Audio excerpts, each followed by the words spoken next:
Hello, everyone. It is 6 o'clock. It is Friday night, and that means it is time for Dragons and Things. Heroic Endeavor. So much yelling. Yeah! Right? So much yelling. We're all yelling. Woo. Everybody, obviously, we have Eric Raddick back with us. I know that everybody has been clamoring for more Crag, and here he is. We've got Katie Wilson. Yay! We have Diana Restrepo. Yay! It's Lamar Harris. Yay! And, of course, our employee of the week, the man of the hour, Adam Kahn as Rias. Yes. Thank you. That Thank you is so much correct. To the Academy. Speech. I just thank the Academy. That's all I need to think. That's his whole speech. Just remember that because you have been voted the HEI Employee of the Week, you are starting this episode with a hero point. So that's pretty cool. That's pretty cool. I don't know. We got a couple of hours of Pathfinder for you. It's going to be a good time. I'm super excited about it. I have a very, very special announcement at the very end of the show.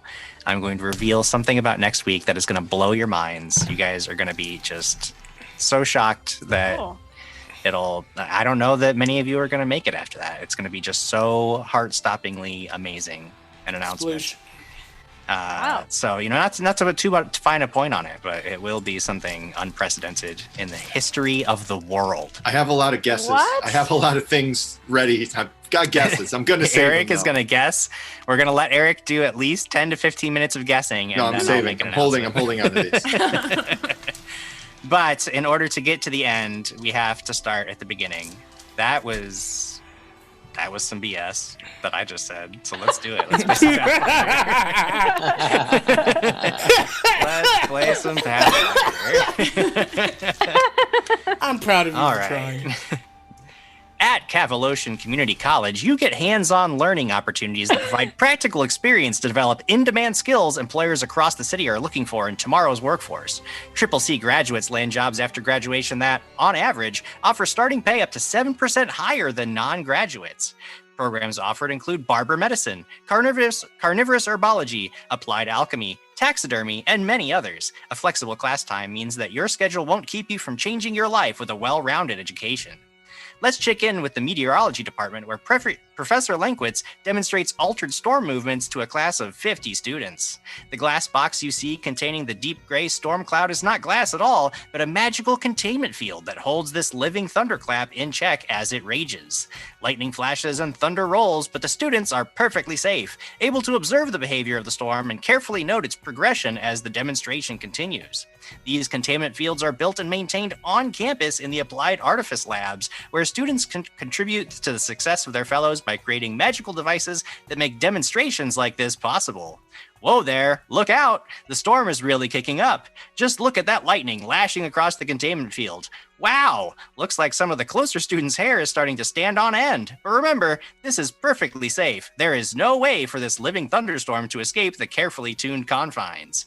Professor Lenkwitz looks a little frazzled. I'm sure it's all for show. Our classes aren't your average boring lectures. It's fun to... Okay, that flicker in the containment field must be... Oh, gods. Oh, no. Oh, the horror. He's been vaporized by a stray lightning bolt. How did it get out? Why is the field down? Run! Get out while you can! The sounds of screaming erupt from the glowing red recording gem in the middle of the conference room table. And Administrator Lakaya Rishpun looks at the five of you with a solemn There's some expression guy on here. face. What? What's happening?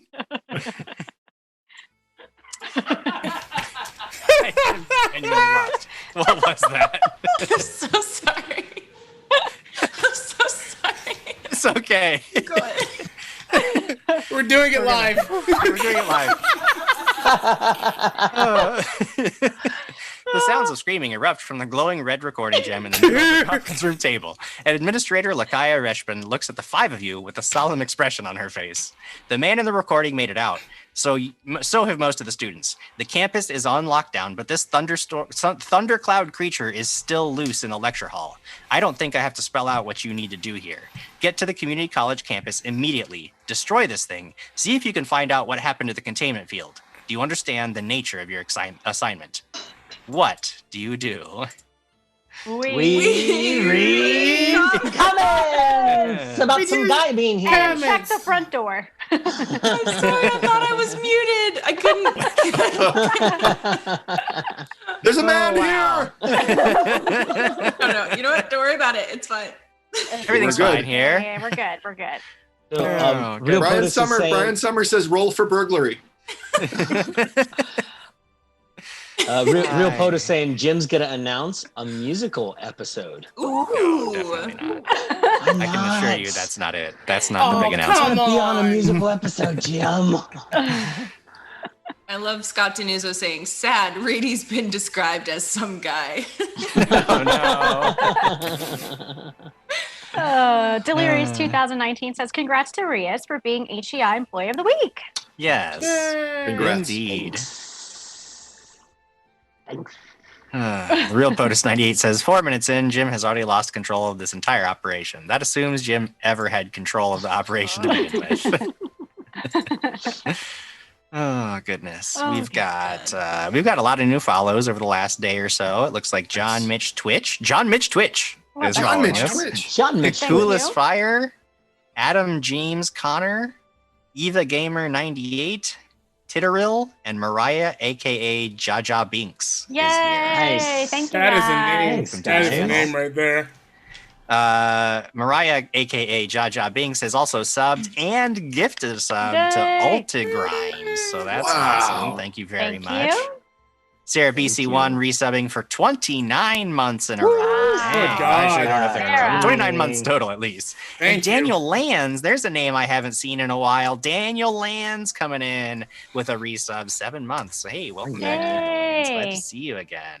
I think Daniel creeps, though. He's He always might, maybe he's lurking. But, Well, Daniel Lands says he's- He has okay. better word. Not He says creeping. okay, maybe too sleepy to comment, so I'll just listen. So That's he's here. okay. He's here That's listening. awesome. Hi, Daniel.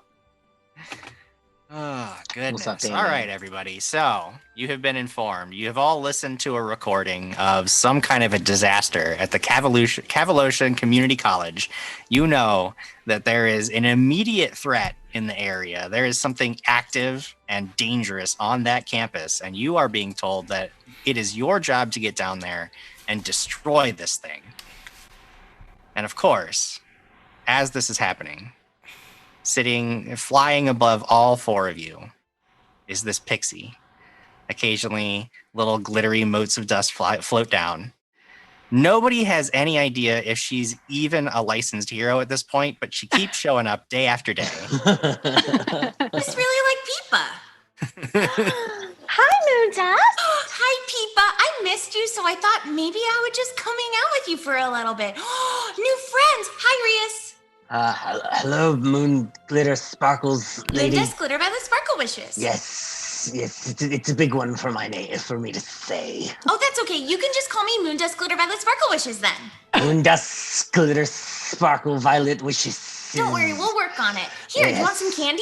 candy? What's flavor candy? Oh, I don't know. Try it. Hi, new friends. And I'll just flutter. Both What? of you. What's your name again? Moondust Glitter Violet Sparkle Wishes. I just call her Moondust for short. Can I call you MDG VSW? I'd prefer if you call me by my real name, which is Moondust Glitter Violet Sparkle Wishes. I let people call me Moondust, but it's not my name. Okay. Okay, so we I look- clearly established that the fairy is real. Good. Yes. Oh, yes, I'm very Okay. real. You're a And you're fairy? real too. I was concerned because I've seen fairies before after I've eaten certain plants. Hello, Moondust. Moondust Fairy- Glitter Violet Sparkle Wishes. That word, yes. Hi, I'm Con Shaka from the Shaka Con, and Oh, this hi. is my buddy Barry. He might swipe at you, but it's because he's interested. Just stay without of his claws. Oh, he's so cute. And you're cute too. Will you be my best friend? Yes. Yes. I think she was talking to Barry. I love friends. So Moon Dust Glitter Violet Sparkle Wishes. Did I get it right? Yes, you did. So I'm Matthew. Hi, Matthew. Friends call me Matt. You could call me I'm Matt Mercer Nary. Oh, hi, Matt. Hi, I'm a mercenary. I'm a mercenary for hire, Oh. and this is my trusty friend McCree. Hi. I also have a bear. Two bear. You know what they say? Two bears are better than one, right? I do like bears, although sometimes they get big and scary, so hopefully your bears don't get big and scary. Look, I have a wand. Wow. Yes, she's not very scary. She's Okay. really cute, actually. Barry My wouldn't wand? hurt a Thank you. Barry wouldn't hurt a fly unless the fly deserved to get hurt, and then Barry would definitely hurt that fly. Jim, I've never worked with Moondust, Glitter, Violet, Sparkle Wishes before. Have I heard stories of her, or do I?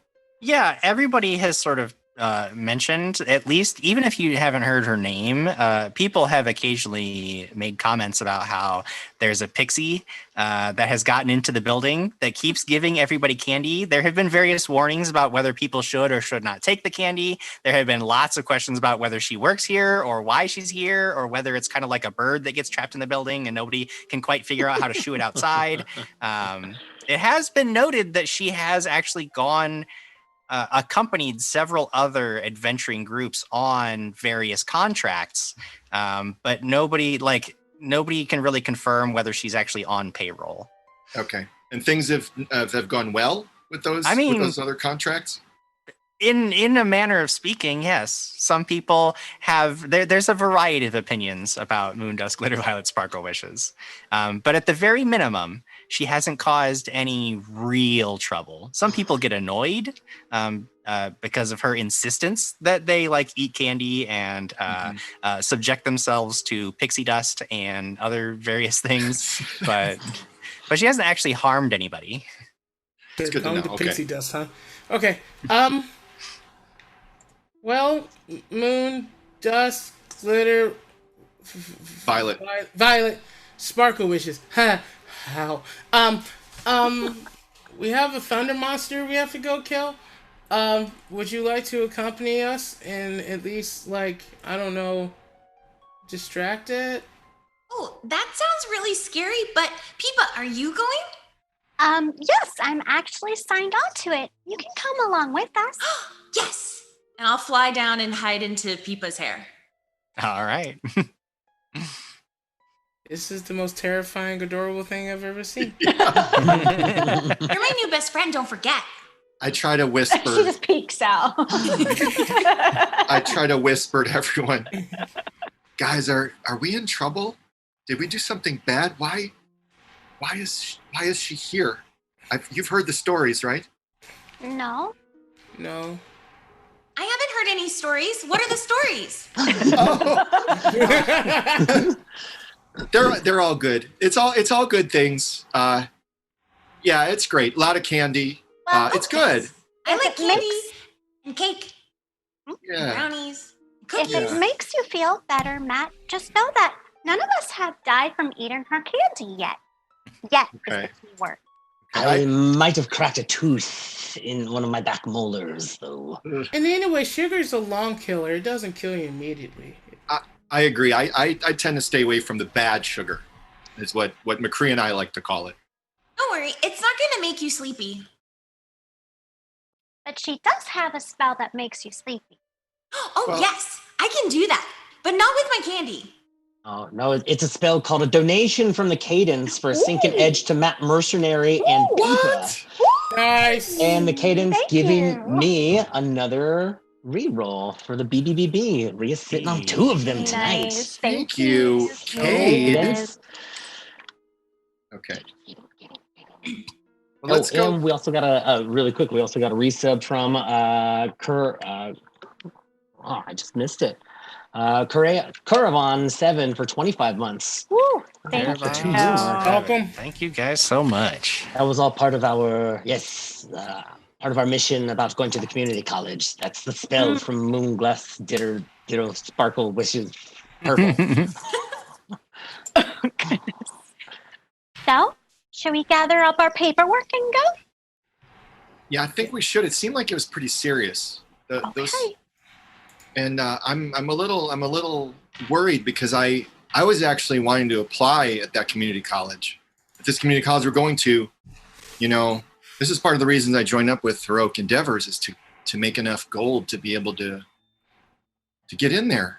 Oh, does it make you sad? Does what make me sad? That something could be happening inside. Well, if something happens to the school, how am I going to go to the school and get smarter? Should we have a hug circle? Maybe that'll make us feel better. Maybe we should do it after we find out what's going on because we're running out of time. Yes. I could use a good hug, though. Okay, She hug flies him real over. quick. She hugs him. Do you have long hair? What do you look like? I do have. So, what I look like? Oops. He activated his trap card. You got- This is trigger spell. Alrighty. So what you see in front of you see this familiar looking entity. It's good old Matthew Mercenary. He's an average plain looking man, average height, a little above average hair though. He does have this long, luxurious hair. He tends to do a strange thing with his eyebrow, and he wears a lot of bracelets, like an absurd amount of bracelets. We can't even get into that right now, but I'm just going to lightly touch on that right now, if that answers your question. So yeah, I do have long hair. I'll give a really big hug and then just like stay on your shoulder, hiding in your hair. That's so. That's really weird. It's really weird. I'll whisper Well, in your ear. that's my Can we ear. be best friends?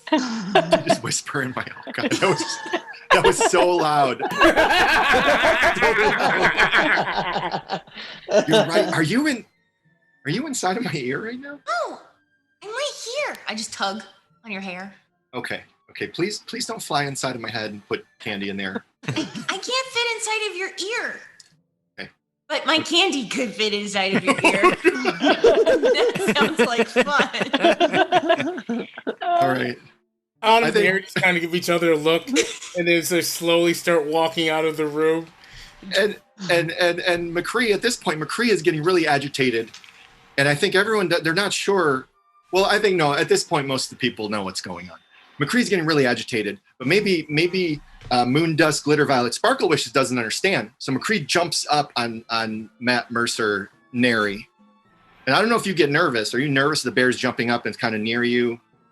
Does it jump up on your shoulders? It's jumping up close, like it's getting up, and I think we're still sitting, right? Yeah, Wherever we you guys are. are sitting there. Yeah, McCree's up and he's really close to you and he looks agitated. You see this giant toothy maw in front of you and it's kind of, he's growling and grumbling a little bit. Yeah, I go, and I fly out of your Oh, God, hair. it's so loud. It's so loud. I fly back It's to okay. Pipa's hair. McCree, I get it. Are you gonna have any bears jumping up in your face? No, I don't think so. Okay, good. Because, like, that just kind of brought back some really bad memories for me. That one time that I was chased by this really scary bear. But I don't really want to talk about it right now.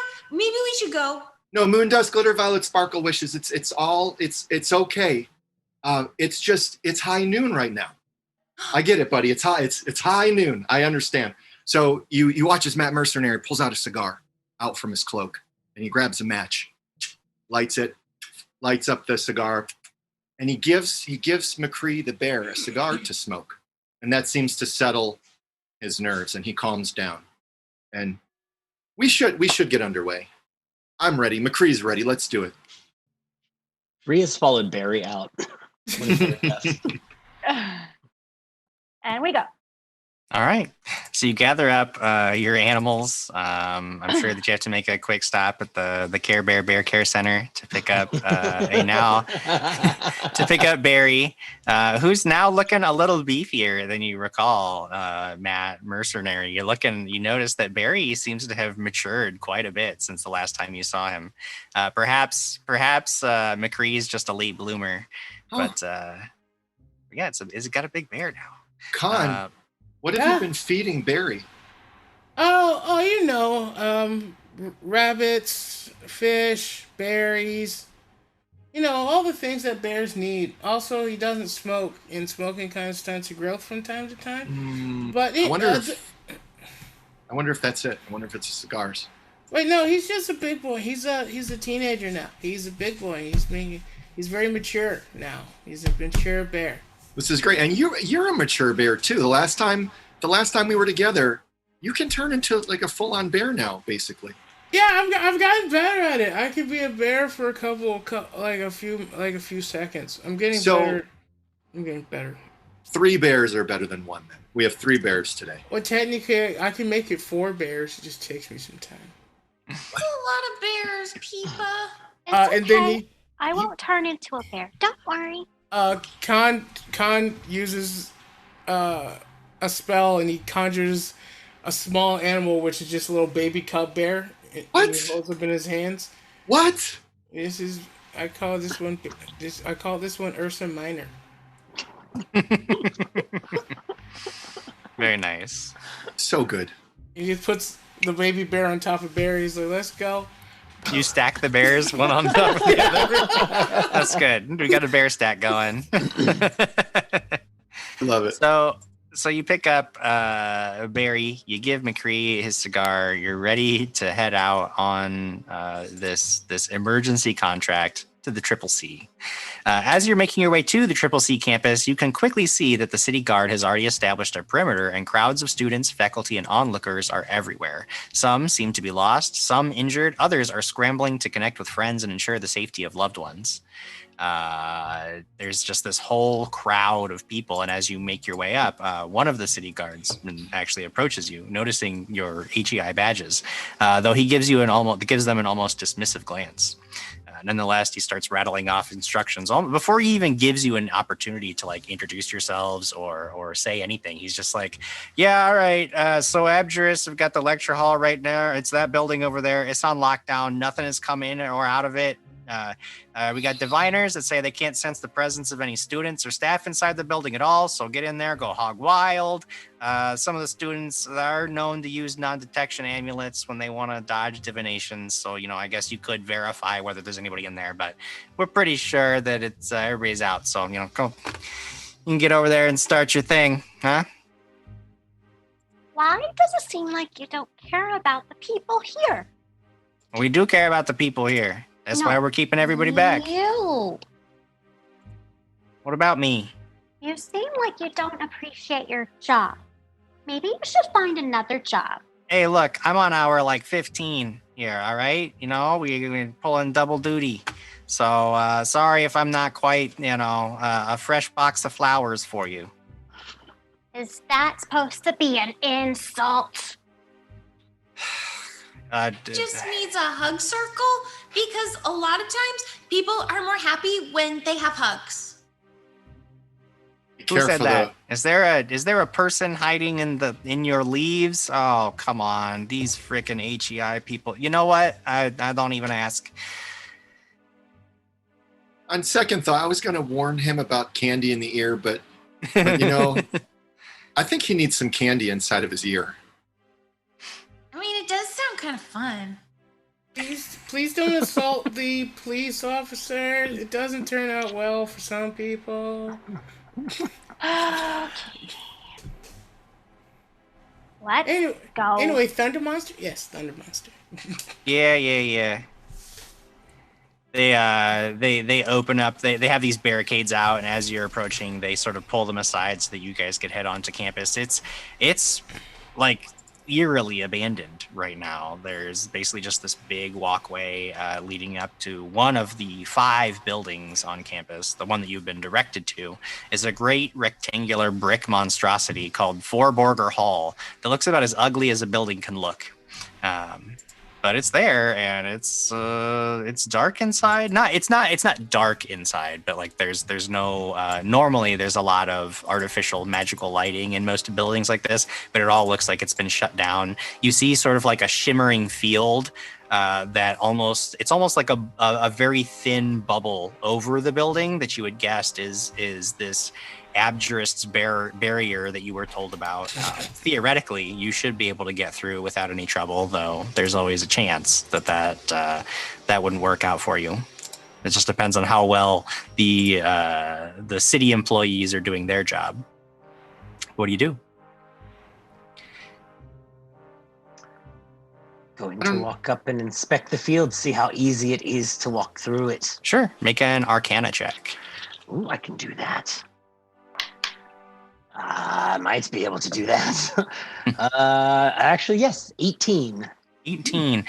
You are fairly certain that this type of barrier will allow you guys to move through easily, but it does appear to you as if they are assuming that whatever they're trying to trap inside is an extraplanar creature, as anything not native to this plane would be stopped. Of course, it could be overcome by a sufficient enough force, but you guys should have no problem going through. However, Kanshaka's tiny bear may not be able to pass through.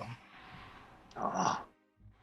Kanshaka, it seems to me your little berry junior is not going to be able to pass through this field, unfortunately. Oh. Okay, Does he have to wait outside? I don't think there's a bear care facility. This is no place for bears anyway. And Khan grabs Ursa and just kind of like throws him up and down and goes, back to the stars, and throws him up and he poofs into the air. Nice. Poofed a bear. You poofed a bear. It's gone. I just put him back to where he belongs. He'll be back later though. But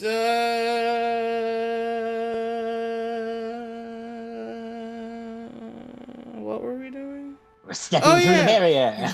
This campus is kind of a dump. I don't know. I'm glad that I got to see it firsthand before I actually probably should have toured it before I thought of going here. Think of this as your tour now. You're getting a good firsthand look at the campus. Hey, It does like look it. like all the architecture is really nothing to behold. There's an old broken down fountain sort of in the middle of campus. Doesn't look like it's been turned on for maybe the better part of a decade. Jeez. I hear they're going through construction. I've also heard that for many years, but I hear at some point they're actually going to fix something. Huh. There is a theoretical chance that at some point they will fix something. But no one knows quite what. They're just always perpetually about to fix something. Guys, what are we going to do about a lightning monster? Oh, let's go see him. And Khan turns and walks through the barrier. Throwing caution to the wind, Kanshaka just heads through the barrier. As you're passing through it, you feel this cold wash of energy, almost like stepping through a very thin, oily waterfall. But that feeling passes as soon as you're on the other side of it. And now there's the front door of the building itself directly in front of you. Testing it, it pushes open very, very easily. All right, I guess we Fly up just from follow. Peepa's hair. You fly to Peepa's hair. I'm gonna fly out of Peepa's hair up a little ways, and I want to look around. Okay, sure. Make a perception check. Okay. Oh. Oh, Uh-oh. how do we die? Not a dat show without a drop dice. 21. 21. You are fairly certain that there are no. The city has done a pretty good job. They've actually apparently evacuated the entire campus. Everybody in there. There's nobody except for you guys inside the little perimeter of barricades that the city has set up outside of the off campus. Unless, of course, there's people like in the buildings themselves. You can't really tell one way or the other, but it does look like it's still here. It's still and empty. This does appear to be the only building that has that little like bubble barrier around it. All the others are just sitting. It doesn't look like they're concerned that there's anything else dangerous here. Can I detect magic? Yeah, go ahead and do that. You are looking around. You don't sense the presence of any other magic. Within the radius of the spell, you don't detect any magic aside from obviously you can sense the barrier below you. But that's it. I'll fly back to Peepa. I didn't see anything, and there doesn't really seem to be anything magical, at least that I saw. Well, we must follow suit and go in. And then I go in the barrier. All right. With moon dust on with my moon shoulder. dust on your shoulder. Yeah, you guys both pass through that. Again, it's sort of like almost like passing through a waterfall, kind of. And it feels, as you're passing through, it almost feels like it's like there's this like oily stickiness to it that is very unpleasant at first, but it passes immediately as you move through, and just that moment of unpleasantness that you have to suffer through. But then you're on the other side. Rias will also pass through the barrier. All right. Barrier, that's silly. I followed my bear brethren through. Yeah. So I'm already through. You guys are already through. Okay, great. Yeah. So everybody is now on the inside of the barrier, and you pass through the threshold of the main doors of Forborger Hall, and the halls inside this building are eerily empty. As you're moving along, you pass by several massive lecture rooms that contain no sign of any thunderclap creature that you're on the lookout for. But as you approach one room marked 151, you begin to feel the hairs on the backs of your neck stand on end. And some of you, as you're looking around, like Matthew Mercenary's hairs, like some of them are starting to actually like stick up a little bit. And there's this hum now in the air, like gathered energy that threatens to release at any moment. What do you do? We're close, guys. We're close. I pull out I get my crossbow ready. All right. And yeah, I bet the bears too, like the bears fur. Oh yeah, the bears are starting to look balls. Yeah. They look like chows. Okay, should we be quiet? Yeah, we should try to go as quietly as possible forward, I think. All right. Should we be invisible? I can do that. Can you do that? No. I mean, can you make us invisible? No, I can make me invisible. Unless you want to go first and scout it out while being invisible. That sounds really scary, but I can do it. I have faith in you. Because your moon dust glitter sparkle wishes. Glitter sparkle wishes. I thought we were friends. I know, that's why I'm calling you moon dust. I'm really sorry. It's okay. It's confusing, but it could be more confusing. There's other people in my family with more confusing names, and I think mine's kind of easy. Anyway, Name the most confusing one. Yeah, the my most confusing name one? is 3 syllables. Well, I mean, we could just talk about all of my sisters, because they all have really weird names. That would be lovely after we kill the thunder monster, because I think by the time Remind we me, go and I'll through tell you. yes. Guys, we're being really loud here. Sorry. Like, Okay. really? Let me use my wand and I'll go invisible. She does kind of like this big twirly flying circle around herself, and poof, she's invisible. As you guys are starting to feel this like crack, almost like a crackling energy in the air, and your hairs are starting to rise up on end, and then Moondust Glitter Violet Sparkle Wishes does her little magic ritual with the wand, and you actually see this burst of released magic as she does disappear, but there's some kind of residual effect because Sarah BC1 has given $130 to throw an edge for me on the table, mercy for everybody on the table, and a random burst. Wild.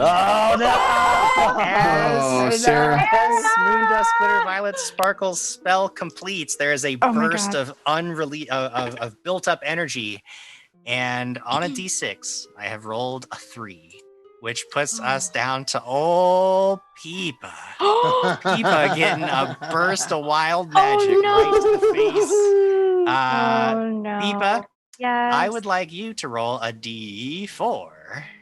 Okay. Okay. Kind. 4. 4. All right. This is a fun one. All right. You can borrow up to 3 extra actions from your future self each turn. At the top of any round, the GM can call in your debt of actions, stunning you with a value equal to the number of actions you have borrowed so far. You cannot borrow any additional actions until your stun value equals 0, at which point you begin act and borrow actions as normal. So basically, you can, on your turn, you can give yourself up to 3 extra actions, but keep track of how many total extra actions you've had, because at some point, I can just say that you owe them all back. and then you lose a number of actions equal to the total number of actions that you have borrowed so far. So then you just lose however many actions until you're back down to you've paid them all back. Oh man. So then, like, there's going to be a point where I can't do any actions on my turn. Essentially, yeah. Or I might maybe I'll call in your debts quickly, and it'll just be little bits where you just lose little bits of actions. But who knows? It's my choice to decide Okay. how I play that. Okay. So, but you do get to borrow. You do get extra actions for yourself when you choose to take them. Okay. Cool. That'll last for the will- rest of the episode. So you Oh, just borrow boy. those actions whenever you want. All right. Here we go. All right. So Peepa, as Moon Dusk Glitter Violet Sparkle Wishes disappears, there's this infusion of energy as some of the built up energy in the air sort of reacts to whatever spell she casts. It like infuses into your leaves and your flower, and now you feel like a surge. You know that you have this extra ability. Oh, guys, I'm feeling really great. I can't explain it though. It's a weird feeling. Before you go any further, though, sorry, I don't want to cut anybody off, but before you go further, just because it may be relevant, Scott Danuzu has given a hero point to Moon Dusk Glitter Violet Sparkle. No. Nice. Me? Hero point. Scott? And Rias Thank you, is Scott. apparently just the hero of the day because Sarah BC1 has given a hero point to Rias. He's got 3 hero points now. Good God. Oh! Never die. Strong. Never die. He just gets to choose his roles now. Just whatever he Basically. wants. You tell me what you roll, Con. All right. Natural 20. So, Moondust, you are invisible. You know that just up ahead, there's this room you guys were approaching. Everybody is pretty sure that this thing you're looking for has got to be in there because you guys can all feel it. It's like that tension right before a major storm is about to break. We do. Can How do Can we? we- How do? Sorry. Sorry. No, you go. we see anything from here? From where you are, no, you don't have a good vantage. Like you can see you're approaching the room, but it's on your right up ahead, so you can't see into it right now. What were you gonna say, Matt? I was going to ask if we were going to hear back from Moon Dusk Glitter Violet Sparkle Wishes at all. If She was gonna usually flies back and lets us know what's going on. Okay, do we quietly wait or do we just start? Okay, Do we just? I'm just right next to you because I'm still a little scared. Okay, I can hold your little hand. Here's my finger. Oh, thank you. I kind of land on her hand. Okay. Well, I'm supposed to go look around though, so, okay, here I go. I'll go look around. All right. You flutter up ahead and you get to where you can like sort of peek around the doorway into this room. And it's a pretty big room. This lecture hall it's a tiered lecture room. And from the entrance, you are looking down like a flight of stairs. And this flight of stairs is flanked by tiered rows of small, uncomfortable looking seats. At the bottom of the stairs is a sort of like a staging area with the shattered, twisted remains of some kind of metallic cage structure. And floating near a wall of dusty chalkboards is a roiling black thundercloud. It flashes with internal electricity every so often, and you can actually hear this quiet boom of thunder that rolls across the room. And it appears to like it's just sort of floating almost aimlessly. Like every once in a while, it'll try to like float up through the ceiling, but then something like it pings off of something and then bounces back down. You would guess that it's trying to find some way to get through that barrier that blocks the building. But since you are invisible, it does not appear to have noticed you. I fly back and tell them everything. There's a really big scary thing. Have you ever been in a lightning storm and a thunderstorm before? It makes lots of scary noises and it's really scary. And like you have to hide under a blanket if you can find one, or a biggest leaf that you can find and hide from the scary noises. That's what's inside the room. So you found it. So we should hide under Peepa? I'm not too big. Yeah, I don't think that's gonna solve our problem though if we hide. But you're the biggest leaf I know. This is true. Boy. To take care of a rain cloud. Khan just kind of shrugs his shoulders like, let's go, Barry. He just walks towards the danger because he doesn't know what else to do. All Con- right. Con- Khan Shaka is just making his way forward. Con, Huh? Are we gonna sneak forward? Or you just walking in? Bears out. I mean, it's a thunder monster, so if it can hear us, we're either being louder than thunder or. I mean, think about it this way. Say we sneak up onto the thunder monster. Mm-hmm. Do you have a way of destroying the thunder monster in one hit without it killing you back? Or do you might want to have a surprise attack and just attack it all full force? Well, how susceptible are thunder monsters to crossbow bolts? I have no idea. Yeah, Quite neither frankly, I've never really had to fight the thunder very much before. I don't know whether I should fight it with rocks or with fire, or even if my bear can do anything. But I'm gonna try, because there are frightened people, and that's what heroic endeavors is all about. At least that's what it said in the pamphlet. Maybe because I live in nature, I can try to remember something about thunderstorms and lightning that will help me. I would like everybody to make a perception check. Uh-oh. I like this perception check. 29. 17. Wow, that's a nice I rolled a perception. 1, but still makes it a 13. Ooh. 15. I rolled a 1 and it's still a 13. That's stupid. Sorry, Moondust, what did you say? Dirty 20. All right. Peepa? 17. So as you guys are standing there arguing about whether you should sneak or go forward, Matthew Mercenary, you're like basically Kanshaka has like turned around to talk to you, and you see at first you think it's like smoke coming out of the room up ahead, but then you realize all of a sudden that this smoke has a face that is trained down at Kanshaka, and you actually react first because you seem to be the only person who has noticed this, because we can go ahead and just assume that what you actually rolled was initiative. Initiative, Because this thing is about to unleash hell on an unsuspecting Kanshaka. Matt, you barely get the jump on this thing. What do you do? Kanshaka, look out! The the thunder monster is behind. I'm just gonna shoot into it. I don't know. Okay, yeah. Shoot past him and shoot into it. This is not good. Because crossbows are good against. So that's a 17. 17 is a miss. Your bolt just like thunks into the ceiling. However, you got 2 more actions. Get out of it. I'm just reloading. I'm reloading. I can reload and fire again. Yes, you can. But I'm so shaky. I am just. I've never been up against a force of nature like this before. I'm a fresh, natural 20, baby. Hey, there we go. I'll do it every time. What is your actual total? So actual total will be 24. Okay. The adrenaline's pumping through my body. I somehow am able to load my crossbow and fire true. It is a critical hit. 24 would normally be a success, so a natural 20 bumps it to a critical hit. Go ahead and roll that damage. Goodness.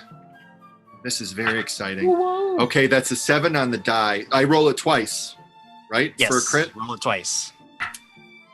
10. 7 and 3, 10. All right. And then do you add anything to your damage?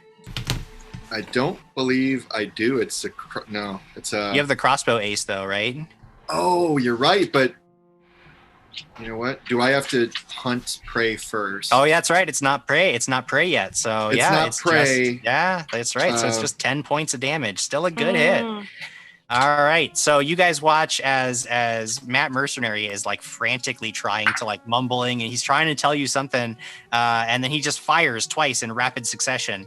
Kanshaka, you finally turn and follow where the bolts go, and you realize that there is an angry-looking thunder monster bearing down on you, and before you can even react, it unleashes a bolt of lightning and deafening thunder. No. Right.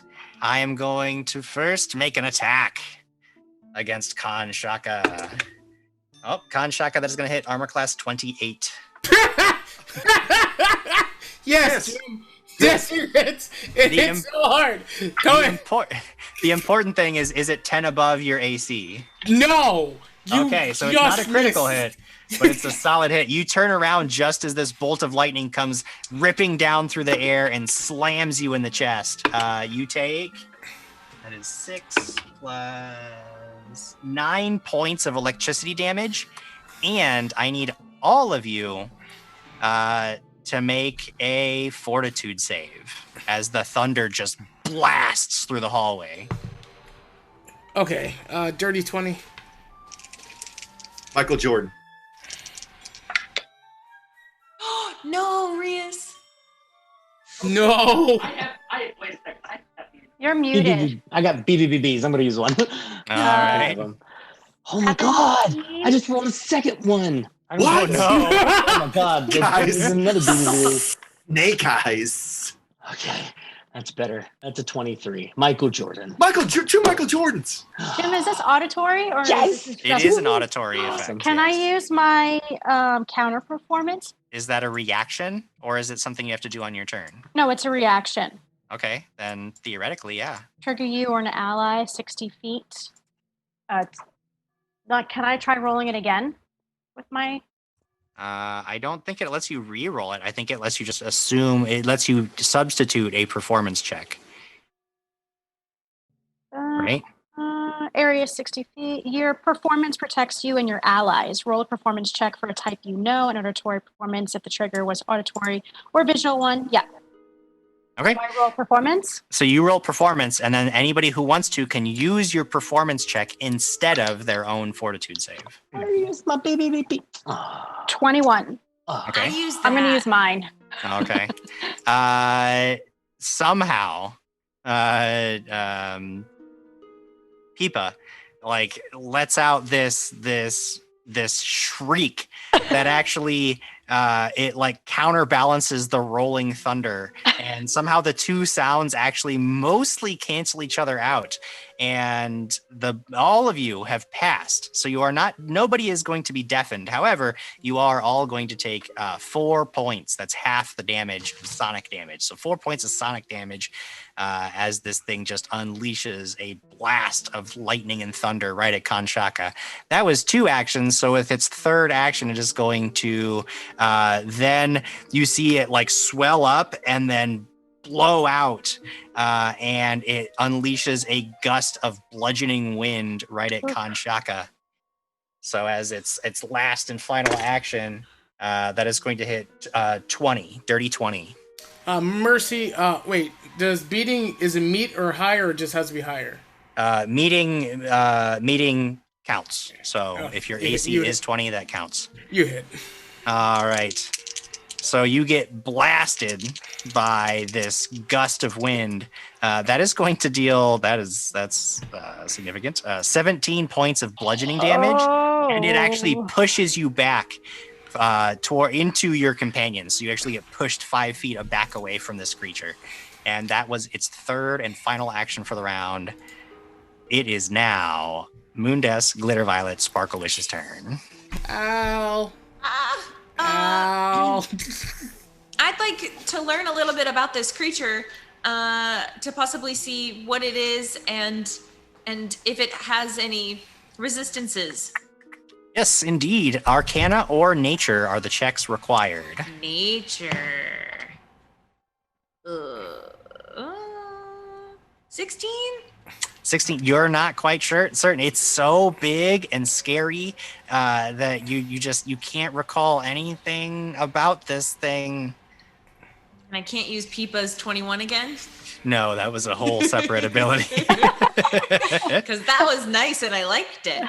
Okay. Well, it's one action to recall knowledge. I'm not 100% certain if you can retry it, but I will say, since you were relatively close, you could take a second action to try to like think and try to like rack your brain to see if you could remember anything if you really wanted to. Yeah, that's helpful for everyone. I'll do that. Okay. All right, make another nature check. Ooh, okay, this one's better. 24. 24. Now you've got it. This thing is known as a living thunderclap. You can have one piece of information.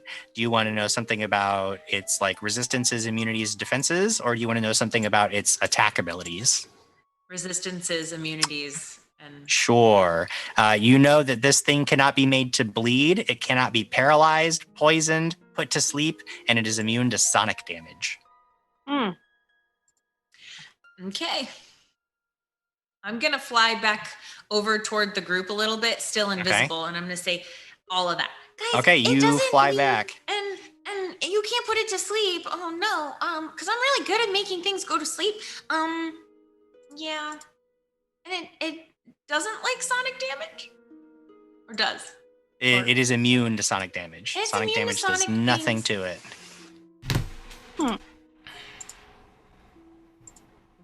That's my turn. All right. Peepa. Okay. Can I look around the room and see what I can throw? Well, currently you guys are all still out in the hallway. Like you guys were arguing out in the Oh. hallway, and it came out to you, so you aren't even in that room. Okay, then I'm going to. Can I also do a nature check to see if I can get a little bit higher? Yeah, if you get a better result, I'll let you know a different thing about it. Yeah. Okay. 16 plus 7. 23 is a success, so I can give you something about its attack abilities. I will say that it is an incredibly quick flying creature that does not trigger reactions when it moves. So if you have anything like an attack of opportunity or anything that would be a reaction you could take when a creature moves away from you, this thing moves so quickly and suddenly that it doesn't trigger reactions. I would say that to the group. Okay. And then I will start inspiring courage. All right. That is, so you recalled knowledge, you inspire some courage. That's 2 actions. You have at least one more action. You could, of course, take many more actions. If you This wanted is to. true, but I'm going to wait because I'm not in the room yet. I don't want to go in first because I'm going to die. I mean, you can first. see it. It came out into the hallway, so you can see this thing. I know, but I don't. Let me just keep it there because I want to see what Sure, everyone else okay. does. So you Inspire courage. You start inspiring courage. Everybody's going to get a +1 bonus to attack and damage as we move on to Rias's turn. And as we move on to Rias's turn, I want to note that Nessie of the Lake called Ness has given $10 mercy for Khan for putting up with the insanity of Moondusk Glitter Violet Sparkle Wish. That's fair. That's fair. Jaja Binks has given $75, but I don't know who's getting, like, there's a Oh wild my magic of some gosh. kind, but I don't know who gets it. I can always just randomize it. That's always a good way to That's do it. probably Katie. I'll give them 1 second to see if they want to specify who's getting that wild magic, but otherwise we'll roll and see Looks who's like gonna, dealer's who's choice. gonna get it. Jim, it Dealer's says cho- dealer's dealer's choice. I'm So new it's to not tabletop ju- games. Aw, thanks, Mariah. Let's see. That's awesome. Right. Thank you, guys. Rias has all these hero points, and he's No, I the don't. hero of the It's week. 2 of them. And I think that Rias should be getting this extra wild magic. So, my friend, why don't you roll a d4? Actually, you know what? Yes, we'll do it now because it is your turn. It's your turn. So let's go ahead and roll that d4 now so we can figure out what happens to you. That is going to be a 2. A 2. Okay. This is actually, you know what? This kind of goes along with Rias and his extra rolls. So this one is called Do You Want to Take It Back? Whenever you fail any action, you can take it back and try something different. Ooh. If you do, you must try a completely different action that takes up the same number of actions or the same amount of time as the previous attempt, and the DC to succeed is 2 higher than it normally would be. Or if it's an ability that requires a saving throw, the DC is 2 lower. It is impossible to critically succeed regardless of your new result, and you must accept the new result even if it's worse. Ooh, boy. Okie dokie. Oh, that's fun, Jim. All righty. Thank you for some fun wild magic. Wild magic mulligan. Right? Okay, well, Kanshaka, did he get blown back enough? Is he like right next to me? He basically like he was making his way forward, and then he gets blasted back. He's now right in this cluster with you guys now. Okay, excellent. Reese. So just like last time, Reese's claws start to glow, and he's gonna touch Kanshaka on the shoulder, and Kanshaka gets that very kind of sickening feel in his stomach. He like kind of looks at Barry that's now bigger now, and he's like, "Oh, Barry's got more meat. Maybe it'll taste good." No, Barry's my friend. I would never do that. As I do an Undeath's blessing on Kanshaka again, and then I'm going to go ahead and I'm going to cast a harm spell on Kanshaka to heal him. Okay. Well, so I believe he will get 1d8 hit points back. 1d8, but I also took, for level 4, my bloodline magic. So whenever I am casting a spell on somebody, I can choose to give them, or I can choose to take temporary HP as well, too. Oh, wow. Oh. Yes. So harm is a first level spell. You're going to get 3 HP back, Kanshaka, and I get 1. All right. Nothing. And hit points. Yours are temporary hit points, right? Yes, those they just get added to your total. Okay, so you kind of beef up. That's nice. That's cool. That's a cool ability. Yes. Kanshaka, it is finally your turn to react. You got blasted pretty bad, but you can now respond. Khan goes, ow. And he puts his hand on Barry's a Barry attack, but he first cast enlarge. Oh. As Barry grows to a larger bear. And then he uses his final action to say attack. To make Barry attack the thing. All right, Barry goes, he rolls right up on this thing and takes a big ol' swipe with his claw or bite or whatever you want him to do. But he's going to be claw because it does more. Nope. It's going to be a bite because it does more damage. Sounds good. Does a 25 hit? A 25 does hit. 8 points of damage. 8 points of damage. All right, claws in this thing. Surprisingly enough, though, it seems to be made of like this big, it's a giant thundercloud that looks very angry and scary, but it does seem to have a physical substance that Barry like claws through, dealing a significant amount, chunk of damage. Khan is just going to lay his head back to recover from getting blasted. All right. After that, we move to the top of the next round. But before you go, Matt, you should know that Sarah BC1 has become the bit boss to give you that hero point. Yes, Sarah. Thank you, Sawa. Sarah, thank you so much. So I have a hero point as well. This is awesome. You guys, Kate and Sarah, you guys are just really taking care of me tonight. Appreciate it. Okay, so I imagine Khan. Okay, so what I imagine, what I saw is that Khan he was zapped and blown into me. So he was blown right up into me. So I'm right there in his face. And Khan, are you okay? Or do you need help? Or you look awfully wounded. Ow. So Jim, I want to do some battle medicine here on the fly. Ooh. Okay. I'm able to do that. So Sure. it's a DC 15. Yep. Battle medicine action. That's hard to read. So it would be a 12 plus medicine, yeah? Yep, that is correct. So a 20, good sir. That is a success, which is going to be shaken, not stirred. So I quickly pull out some tools on the fly, and I don't know what I would have, ointments, and I'm rubbing stuff on him, and you don't even know what's happening. But I move; it's like lightning quick. You almost don't even see my hands, and maybe there's some leaves and dirt that I even rub into it too, and I spit a little bit on it and just get in there, and then smack him on the butt, and I'm like,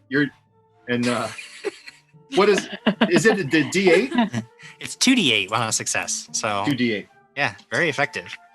So you get 11 points. You get 11 points back and a little smack. Like, get back in there, coach.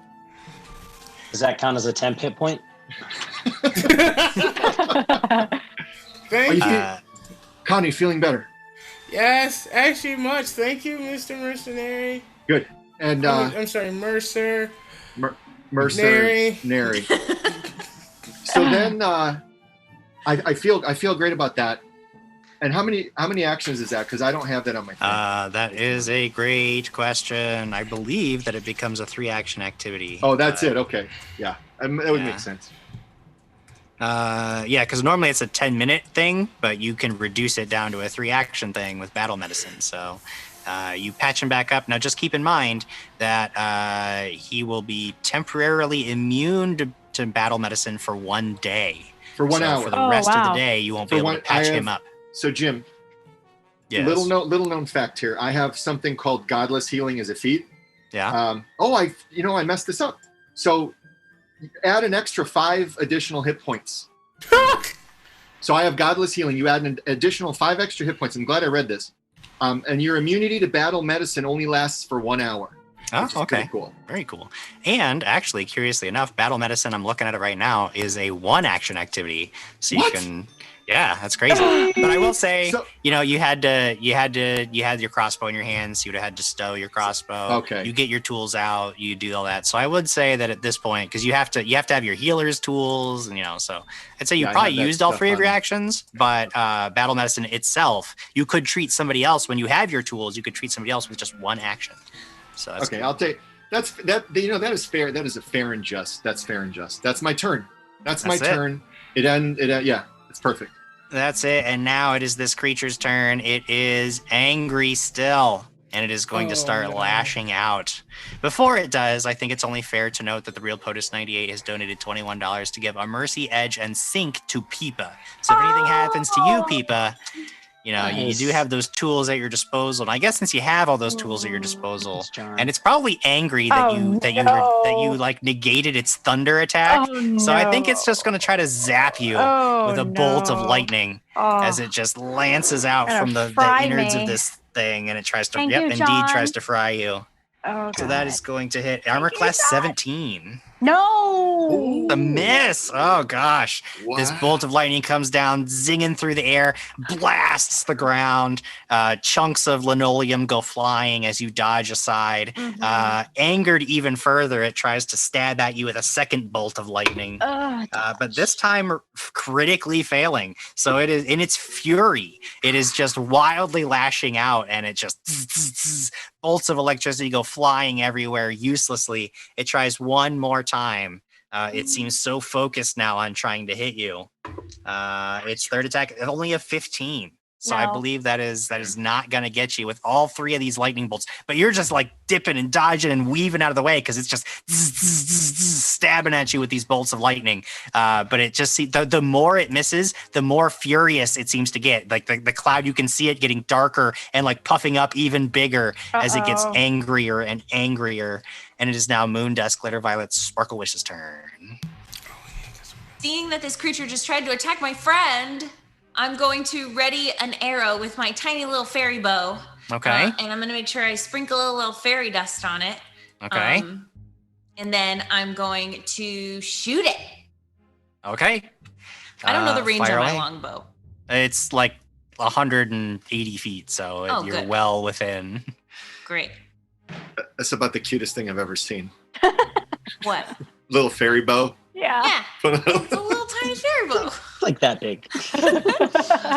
That's going to be a 29. Damn! 29 will hit. Wow. Oh, please hit like real good. So You better plus 1 for me. +1. I'm singing. 30. It's still a hit. 30. For your damage. I added to damage too. So Yes, you added to damage as well. Yes. Okay. So I'm hitting it with a subdual arrow. Okay. I believe you'll get a will save. Yes, I Nice. believe it's a will save to see if I can take half 11, of that damage 15, 16. +1. 17. Thank you. Thank you, people. Important. Yes. That is a 24 on the will save. Okay, so half. So half of that. So 8 or 9 Yep. if you roll. Yep. If you Yeah, you round up. In Pathfinder 2e, you always round up, so that is actually 9 points of damage. All right, this thing gets blasted. Your arrow sinks into the cloud, like disappears into the cloud, and then there's this multicolored burst of light as the thing just gets racked with whatever fairy dust magic you put on it, and you see it like wavers and wobbles for a second, but it shrugs off a majority of that, though it still is moderately affected. I know it was 1 action to prepare your arrow, 1 action to fire your arrow. You do have an action left. I feel pretty hidden amongst Peepa's hair right now, so I'm good where I'm at. You feel hidden. I feel Although, if Peepa does get hit by this lightning bolt, I would be very interested to know what happens to somebody hiding in her hair. I can fly. I have a good reflex. Science. You're We'll firing see shots about out of people's hair. Most deadly airing in the world. Speaking of Peepa's hair, it is Peepa's turn. Okay.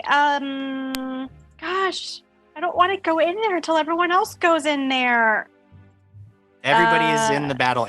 Like going in the room at this point is almost a moot point because it is in the hallway. It is with the you. battle is here. The battle came to us. came to you. Okay, I'm gonna cast my new spell, which All is right. a level 2 spell. It's a reaction spell. It's called Blood Vendetta. Oh. This the triggering creature. You have it's a will save. You curse the target, punishing it for having the audacity to spill your blood. The target takes 2d6. Wait, you haven't hit me yet. Yes, you have.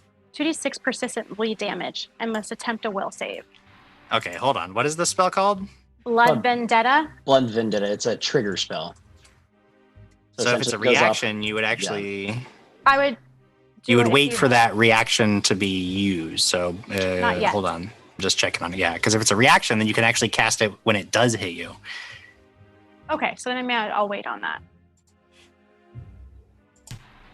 Let's see, blah blah blah. Yeah, it's just a reaction. So all you Okay. need to do is when it does hit you, Yeah. you cast that as a reaction, and then it makes a will save. And Okay. and yeah.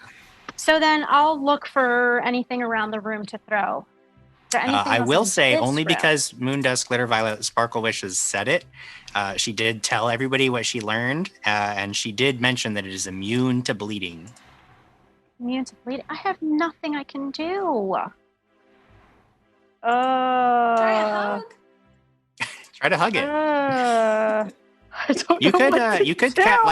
like your telekinetic spells. You could still like throw stuff at it. Like you can physically hurt it. You saw Barry claw at it. So can I look for something then and throw? Yeah, sure. There's plenty of stuff. There's like textbooks on the ground. There's Okay. like people were running and fleeing. There's stuff around. Let me Yeah. throw the people. No, the people aren't here. They fled. But You said there's people running around. No, I'm just joking. People wouldn't throw a person. I'm gonna throw a book. okay, Let me so you see. find a textbook lying near one of the open lockers and fling it at this creature. Go ahead and make an attack roll. I rolled a 2. Oh no. The textbook just goes flying into nothing. So can I borrow an action then? And roll You again? can. Indeed, I encourage you to borrow actions. So Okay, you here borrow we go. 1 action from your future self. 17. So to go again, 17 is a miss as well. Mm, You've already you can borrow up to 2 more actions this I'm gonna turn. borrow another one. Well, okay, so your spell cost 2 actions. Mm-hmm. Then you cast it again, so you're at total of 4 actions. So if you want to cast your spell again, you need to borrow the remaining 2 actions. That's So you fine. would actually borrow. So all right, so you borrow 2 more 3. actions Okay. for a total of 3 so far, Okay, and fling another book. let's try. 13 plus 10, 23. 23. 24, because I'm singing. 23 Always is a forget hit. about my Or singing. 24 is a hit. Perfect. And lame damage. 1, 4, 5, 6. 6 points of damage. Hey, that's not bad. There's That's nothing good for wrong a with 6 book. points of damage. It is good for So you guys watch as Peepa begins to move extraordinarily fast, and she's just like flicking books lying all around, and they're just flying one after the other. And in her erratic attacks, it looks like most of them are going wide, but then one of them actually does like smack into this thundercloud creature, causing it some amount of pain as it thunder like rolls across the hallway. That is the max you can borrow in one turn, though you can still borrow more actions later. And it is Reis's turn now. Excellent. I'm actually Reis is just gonna reach up. He's gonna those glowing hands, the glowing nails again. He's just gonna press it onto his chest, and he's gonna get some more HP. Oh, As well too. I'm gonna cast False Life on myself. All right. Which that is also level 2, so that is 2 additional. So so he gets a whole bunch of temp HP, and then Reis is going to let's see. I'm going to draw my little glyph and push it, and guidance on Kanshaka. Guidance on Kanshaka. Kanshaka, that's going to get you an additional +1 bonus to your next attack or skill check or whatever it is that you want to do. We move on to Kanshaka. It is your turn. Okay. Khan starts to morph, but not all the way into a bear. His hair sticks up a little bit, his fingers get a little clawy, he rolls his neck. He says, "Barry, let's do this!" And he charges right into the fray and attacks this thing as well as with his large bear friend. All right. Show those attacks. All right, so transforming, moving. This is one attack. That's probably not terrible. 19. 19 is a miss. +1 for guidance, +1 for singing. 21. I'm not 21. singing this round. Yeah, she's stopped singing. I ran out of actions. Why did you stop singing? I ran out of actions. I'm sorry. One job, and that's to never stop singing. Ooh. Well, either way, it is a miss. So a 20 is a miss as well? 20 is a miss. Of course it is. Well. Sorry. Oh no, it's fine. I just, face to face with this big thunder thing, you decided to stop singing. Me I and would have Barry- sang. I just ran out. It's fine. It's fine. I just want you to know. It's not fine. I No, can it's feel no, it. no, Peepa. It is Okay. not fine. Actually, oh no, that's not worth it. So that is all I can do because I don't think Barry can operate independently. No, you have to command Barry to do if you want him to make his own actions. So you tried. You rushed up. You swang away. It wasn't quite enough. If it makes you feel any better, Peepa, even if you had been singing, it wouldn't have been enough. Thank you, Jim. You did not miss by 1. But we do move on to the top of the next round with Matt Mercenary. What do you Gosh, it's been so long since we've been. It's been my turn. I don't even remember what I was doing. I remember now. I won't bring it up. Shh, we were not going to talk about it. I remember what I did now. So I just finished doing what I was doing, and all this stuff just happened around me, and I see the things happen. I have to reload. I'm reloading my crossbow. I begin to reload my crossbow. But I aim my gaze towards this thing. I've never hunted a storm cloud before. No. But I do now. I have now, because it becomes my prey, Jim. I hunt prey. Okay. And I take aim. Okay. I take aim and I let one fly. I let one fly. I let my bolt fly. With Kanshaka and Barry in the way, I'm going to give this thing a little bit of cover. You can certainly take your shot, but just know that it does get a +1 bonus to its AC from where you're currently standing. That is fair because So I have hunter's aim. When you focus on aiming, your attack becomes particularly accurate. I make my ranged weapon strike. Basically, on this strike, I gain a +2 circumstance bonus to an attack roll to ignore my prey's concealed condition. Okay, this isn't concealment. Cover is different, but It's different. I mean, it could give you a +2 bonus to your attack. So why not? Okay. You Yeah. still do it. I'm doing all the things. I got all Okay. kinds of. I'm buffed up right now. I'm a Buffed up. crossbow ace. I'm Buffed a crossbow ace, sir. I'm buffed up. Let's see what this roll brings me though. It's a 2. It's a 2. I'm going to use my. You know what? Sarah BC1 was so kind to give me the hero point. I'm going to do it. This is life or death right here. This is life or death. I'm You going don't want to to re-roll crag a this. roll like this. I can't crag this roll. I got to re-roll it. Man, what a awful roll. So that's a 16, and I know that doesn't do it. A 16 total. Yeah, no, you're trying. Barry's so big now. You just don't want to hit that bear. And even with all of your careful aim and hunting this thing, you shoot wide, trying not to hit the bear.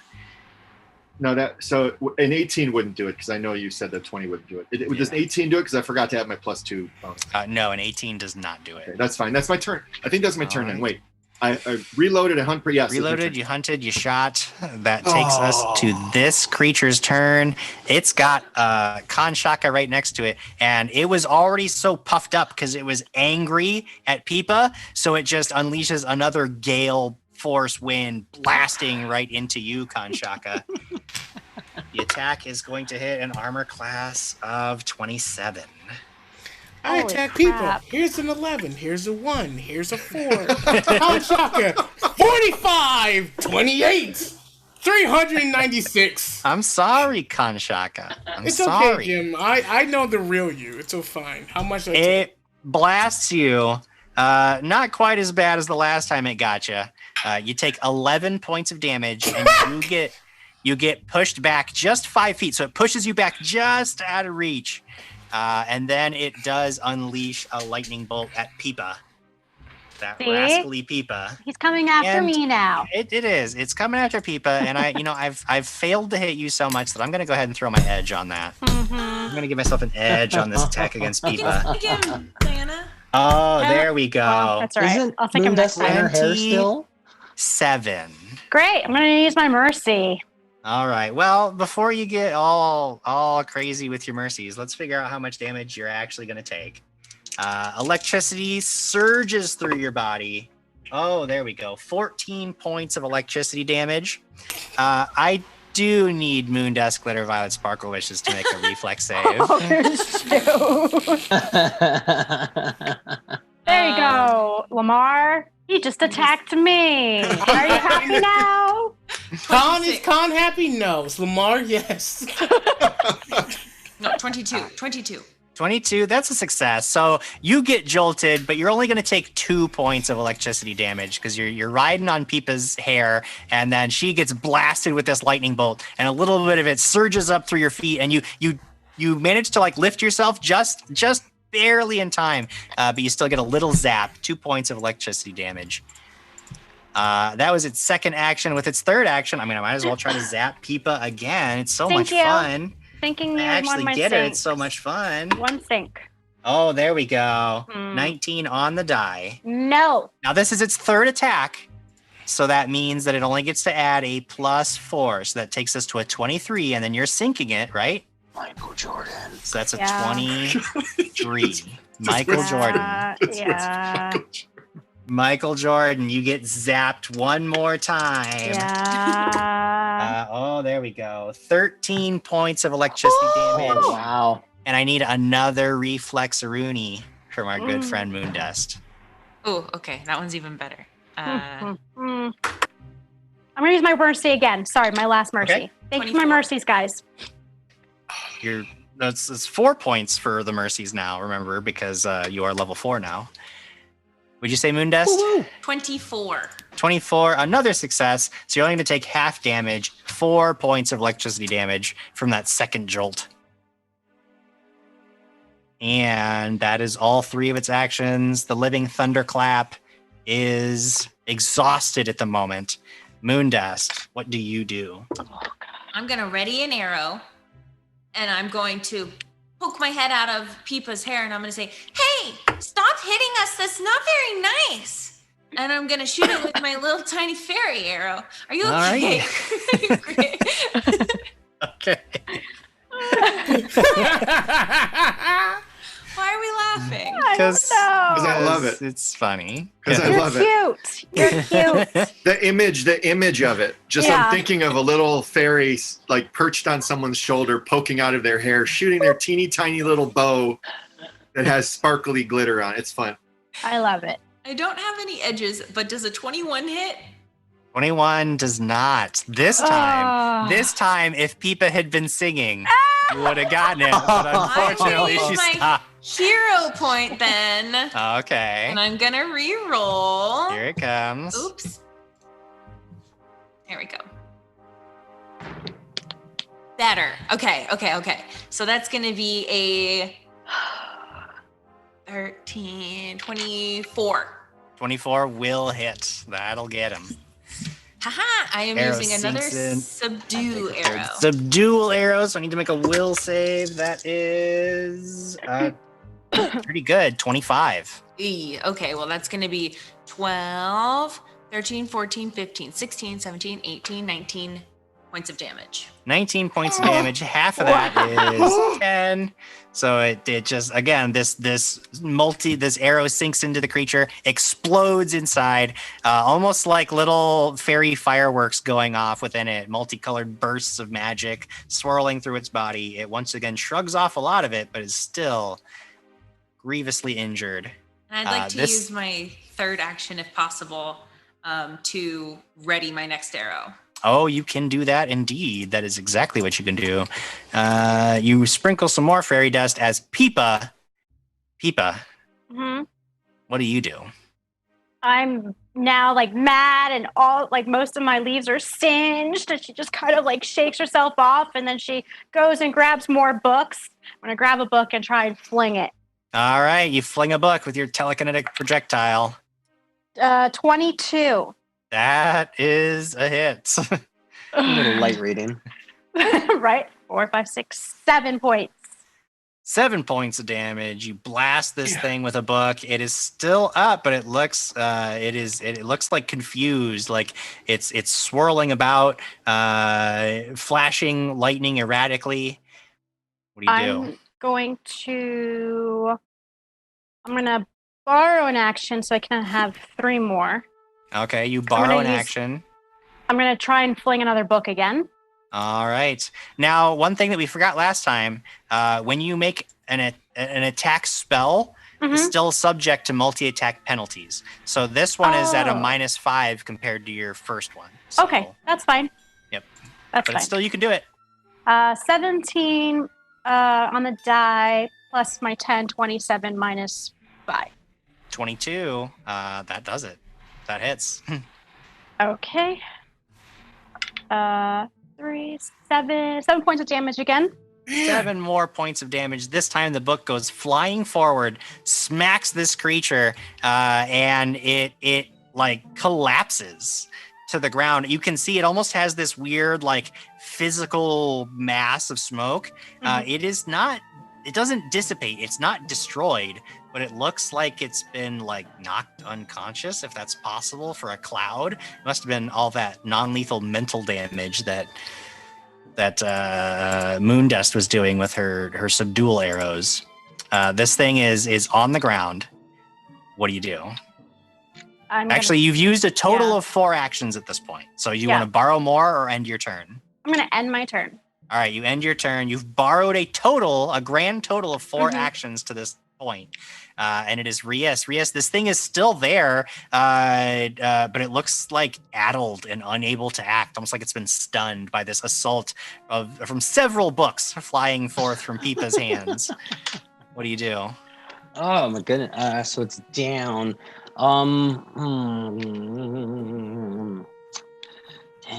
I'm gonna go peek in the room if there's anything in there that could because you had mentioned, or glitter dust, Moondust had mentioned that they'll look like there was a cage in there. I want to peek into the room, see if I can look about this cage. Sure. You get up to just the doorway and looking down. You can see exactly what she was talking about down there at the very bottom. I mean, you've seen college lecture hall classrooms. It's exactly like that. And at the bottom of it, there's this like broken. Looks like some kind of silvery and copper like metal frame that's been twisted and broken up. Dang. Yeah. Oh, Almost like a terrarium that's been like the frame of a terrarium that's been twisted and broken.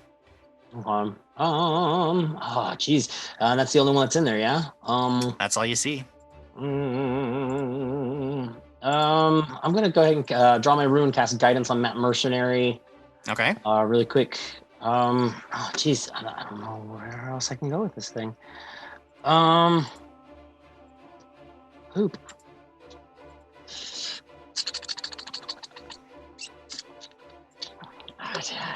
I got nothing, y'all. Right, give me I guess just another perception check. I'll just do a flat out perception check if there's anything that I can see in this room that could help. That's a no. That's a nat 1. I don't see. Yeah, well, you could. Now, if you want, you could take that action back and try something different. So to look around. I don't know what else to do though, Jim. That's true. I understand. Maybe there's nothing for you to do. I'm just saying you do have the option because of the wild magic to take it back. Yes. Actually, you know what? I'm going to take it back.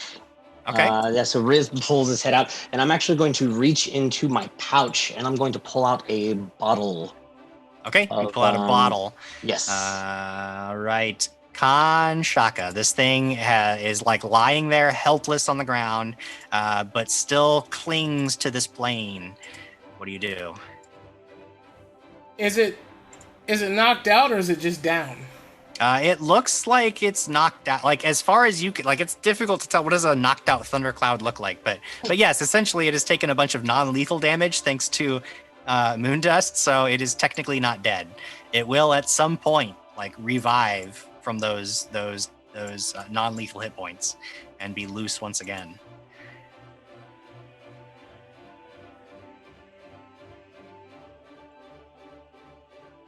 And kills it. Okay. Oh, no. You step up to it and just start tearing into it with your claws. Yeah, that's what Barry's nature would staring do. right there. He starts tearing into it with you. And as you literally, it's almost like watching somebody tear apart like a big black cotton, like thing. It's just this mass that you just start ripping cloud stuff away. And eventually it just completely fizzles out and dissipates and has been officially, thoroughly destroyed. And with that kill, Kanshaka, you feel invigorated because Gary K532 has given you a hero point. Oh, nice. Thank you. I need it. I took so much damage. So much damage. Now you've got a hero point to show for it. While all that was happening, Mariah, a.k.a. Jaja Binks, gifted 5 subs. Brian Saffron Thunder has resubbed for 32 months. Wow. Silent H resubbed for 26 months. Woo. Everybody's on board. Everybody's loving it. And now everybody is going to wait for about 6 or 7 minutes while we take a break. Oh, Jim. Go get a snack or something. Oh, I want We'll to see you all in just a few minutes. Stick around for the second half of our episode. We'll be back. We'll be back. We'll be Yeah. back. Actually. See you in a bit.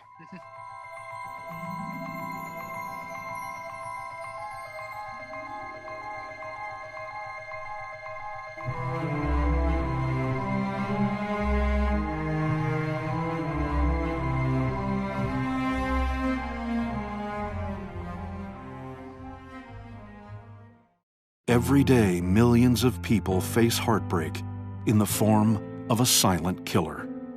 I'm talking about character death. I'm talking about malicious dice. Failed saving throws, critical misses, failed skill checks.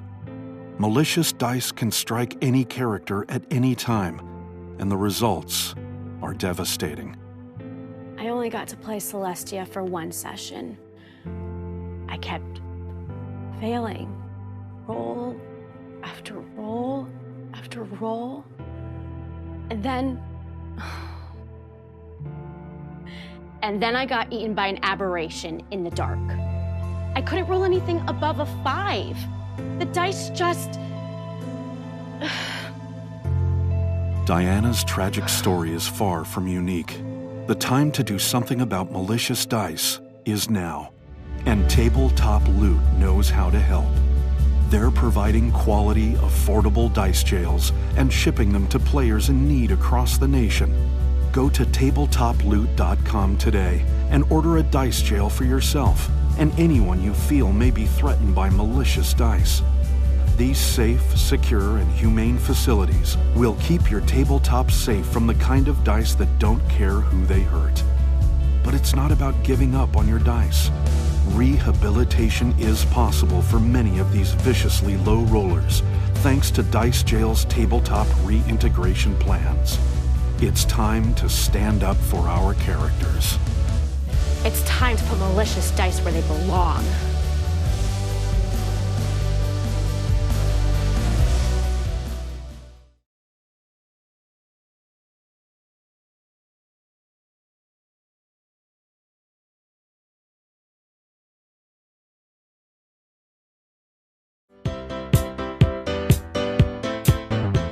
Greetings, I'm Under Stormwind, human cleric, looking for love.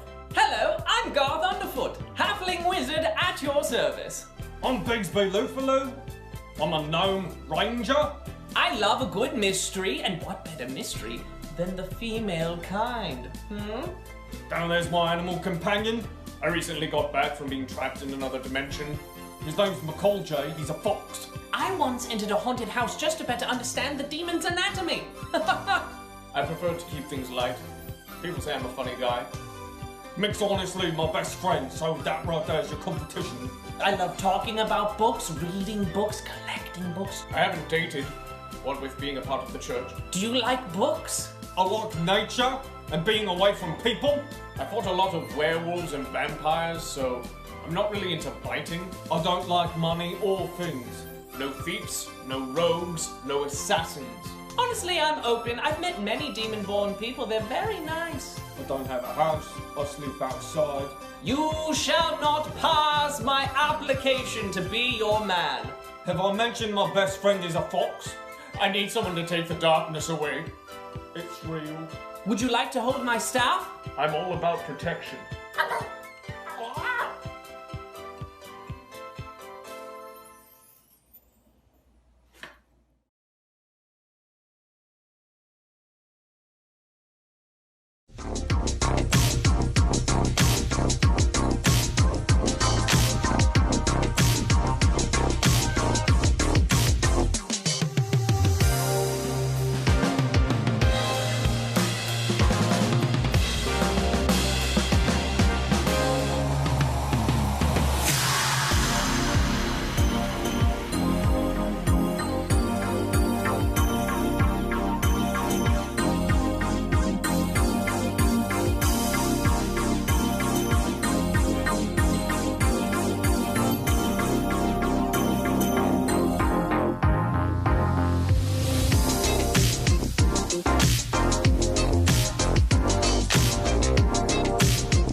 Yeah, what a... Hey, There he is. everybody. Welcome back to the second half of our Heroic Endeavors episode.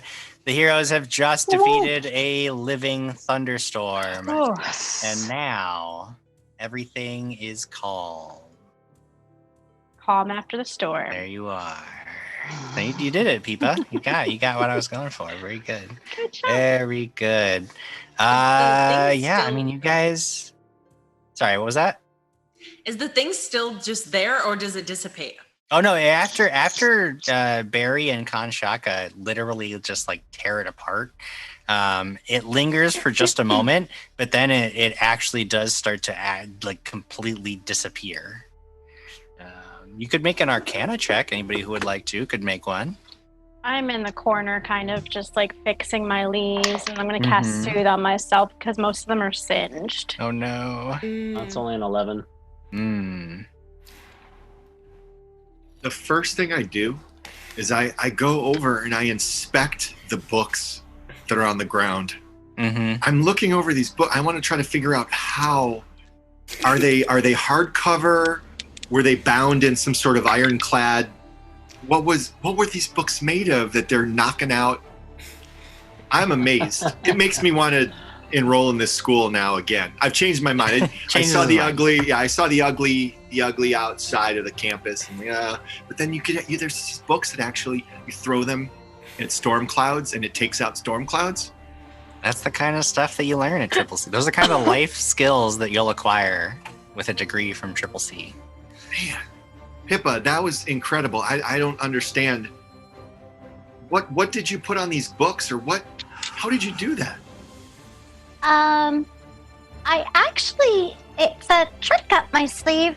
Since I don't like going up in front of these monsters and I let the bigger guys do it, and I look at like everyone else, I go, I just use magic and I just throw them. Because, I have to stand back and protect you all. That was great. I'm taking note of this. I'm rethinking even having a crossbow. Just gonna carry a giant stack of textbooks. Yeah, just like a backpack. Just have a backpack of books and just start throwing books at people. Or you can have a little fairy bow like me. Your fairy bow.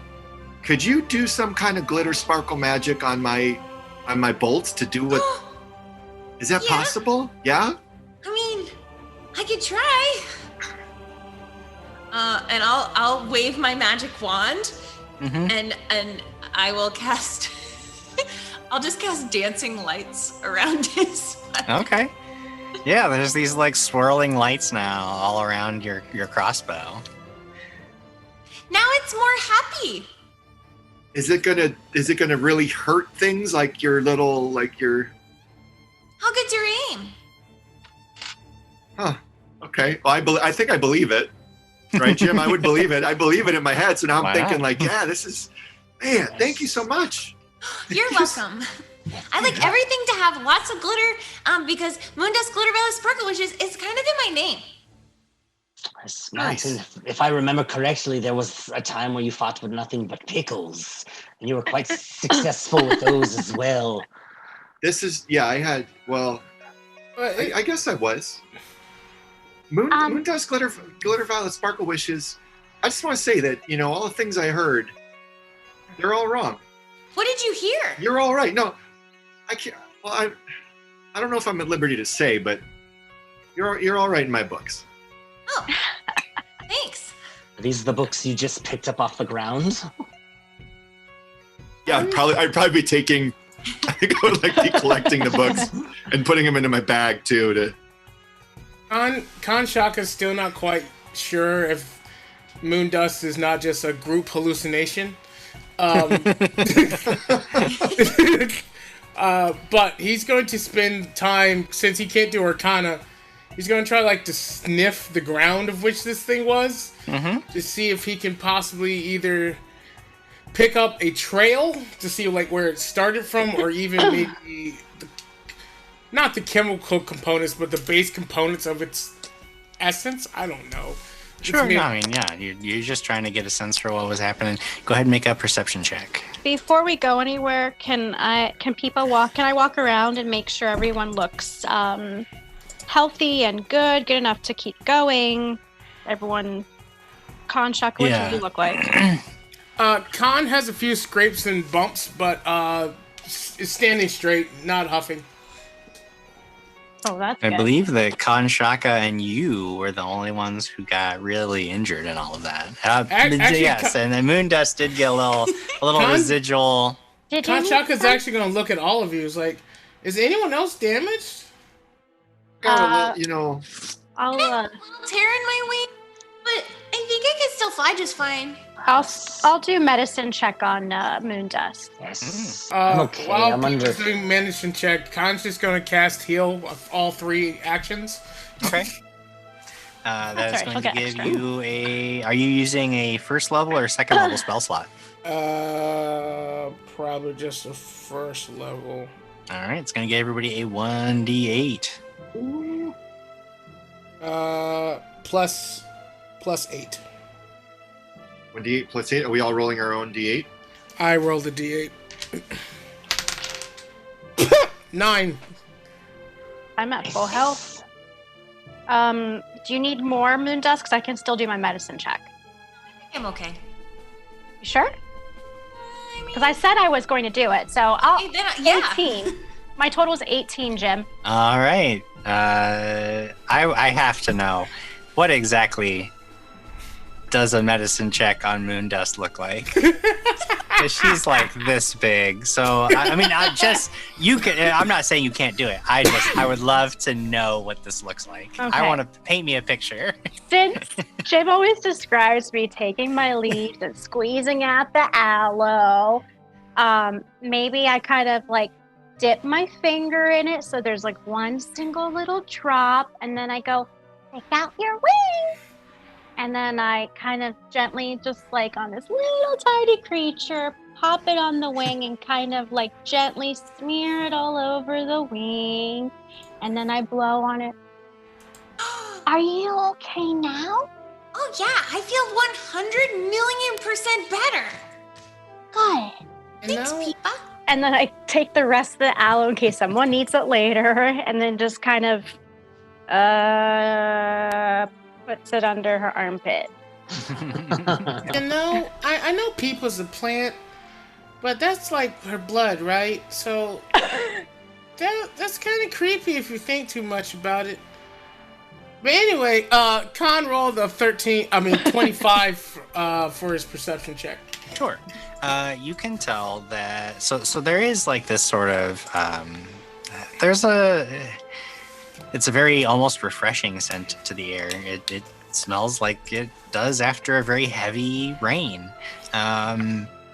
And this creature does not appear to have been anywhere but inside the room. Like you can tell, like it was literally like, you looking around. It doesn't look like it went anywhere else in the building. It was really just in this room. It only came out into the hallway, probably because it heard all of you arguing about what to do. So you know that it was only contained in this space, and the only other thing of note that you see is again that sort of cage that it was in. And when you make your way over to that and you're inspecting it and looking around, you see that it is definitely like completely broken. You know that a cage like this is not so much a cage as it is this metal box, again, almost like a terrarium, but instead of glass panels, it would have this magical field that would contain a creature like this within. A creature like this was definitely not native to this plane. You could tell probably why it just sort of disappeared after you tore it apart. And you're trying to figure out, like, okay, well, was it just some kind of malfunction that caused it to fail, or what happened here? And you note that in the bottom, there's actually a metal floor to this terrarium frame structure.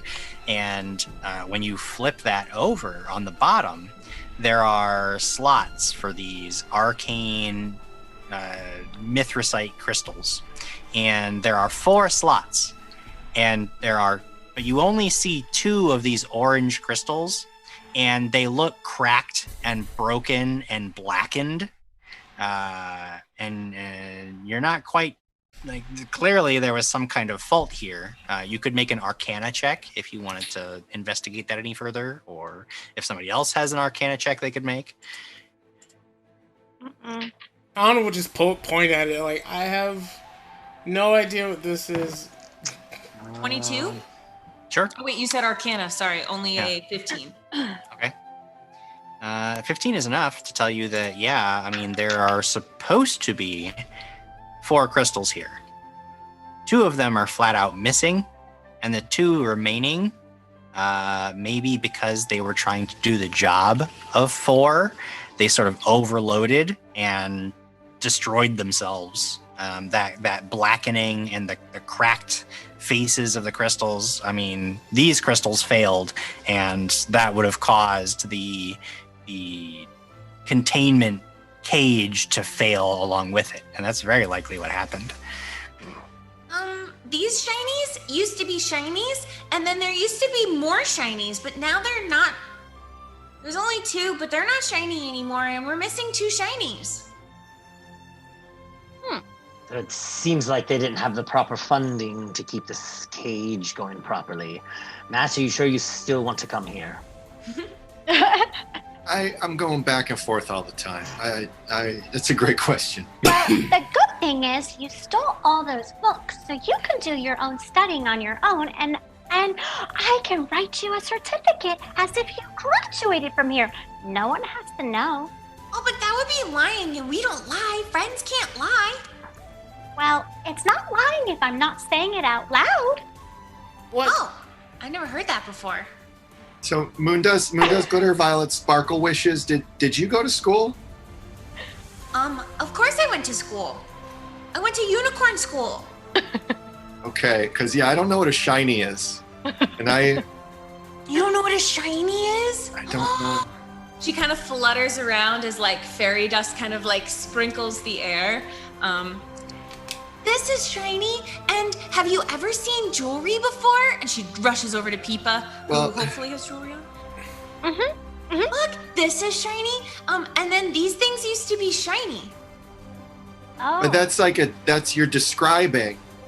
It's a descriptive word, it's an adjective. But these are crystals of some kind, right? What's an adjective?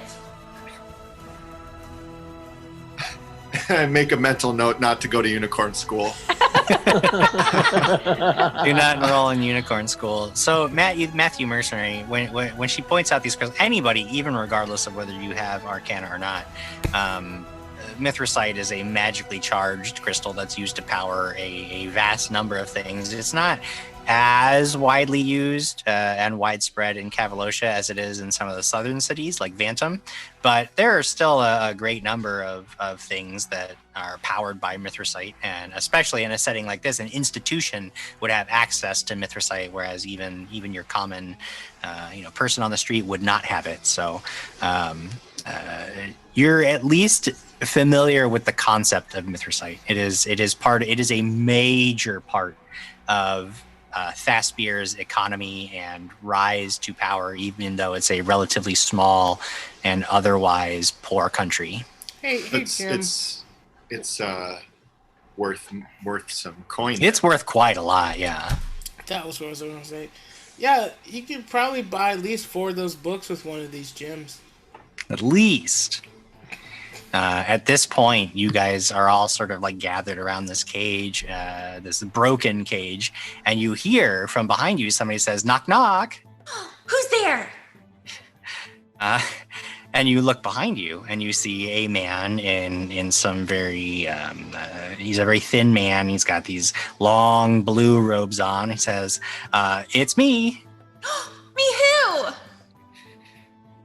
who? Jonas. Jonas who? Well, Jonas, the Dean. Hello. Welcome hi. to I Triple love C. games. My turn. Knock, knock. Who's there? Moondesk Glitter Violet Sparkle Wishes.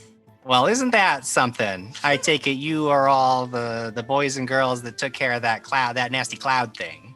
Oh, yes. That was Wonderful, and we are very grateful that you've done that. That is going to make things a lot easier around here.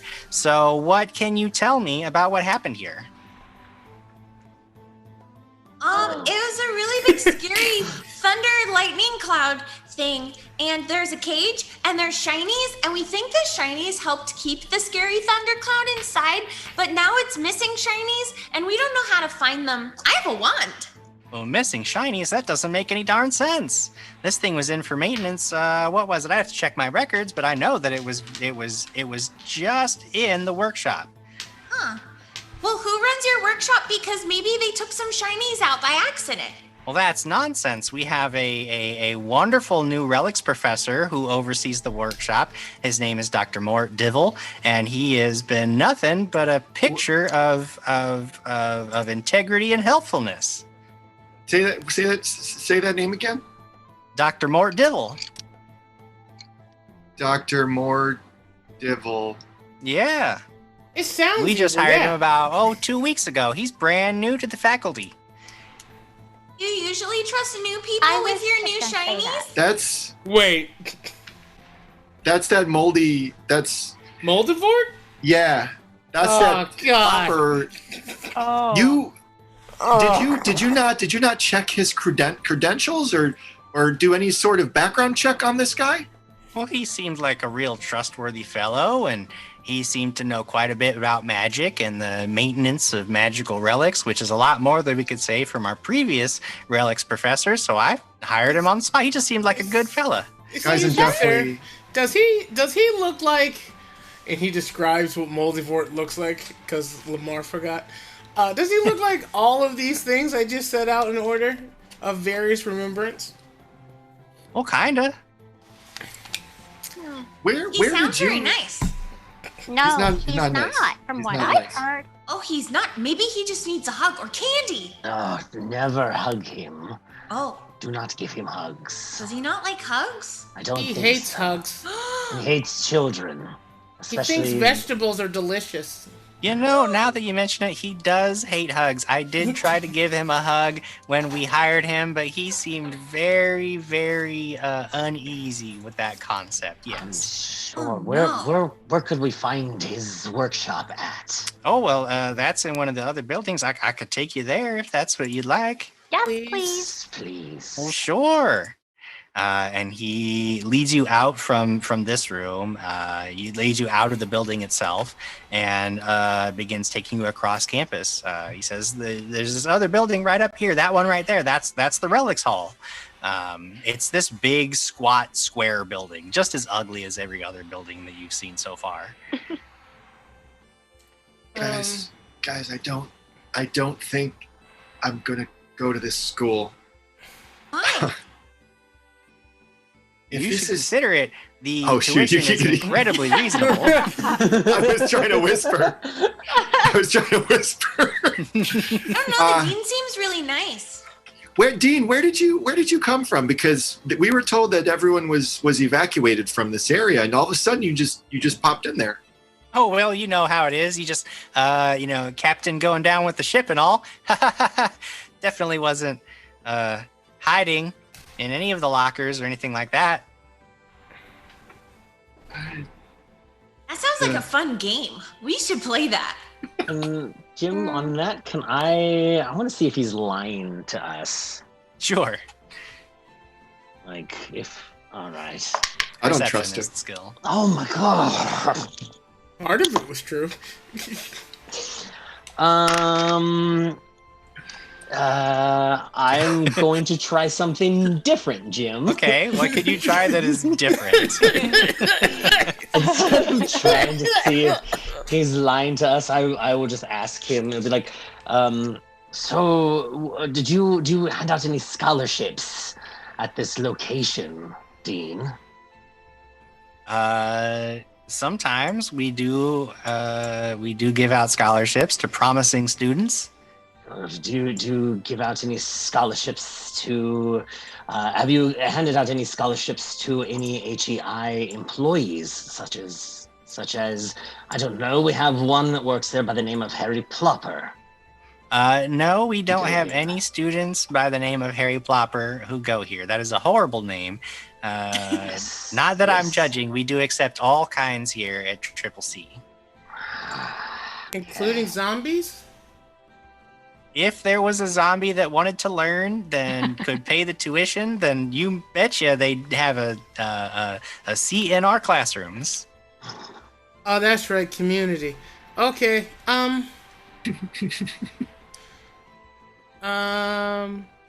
cool.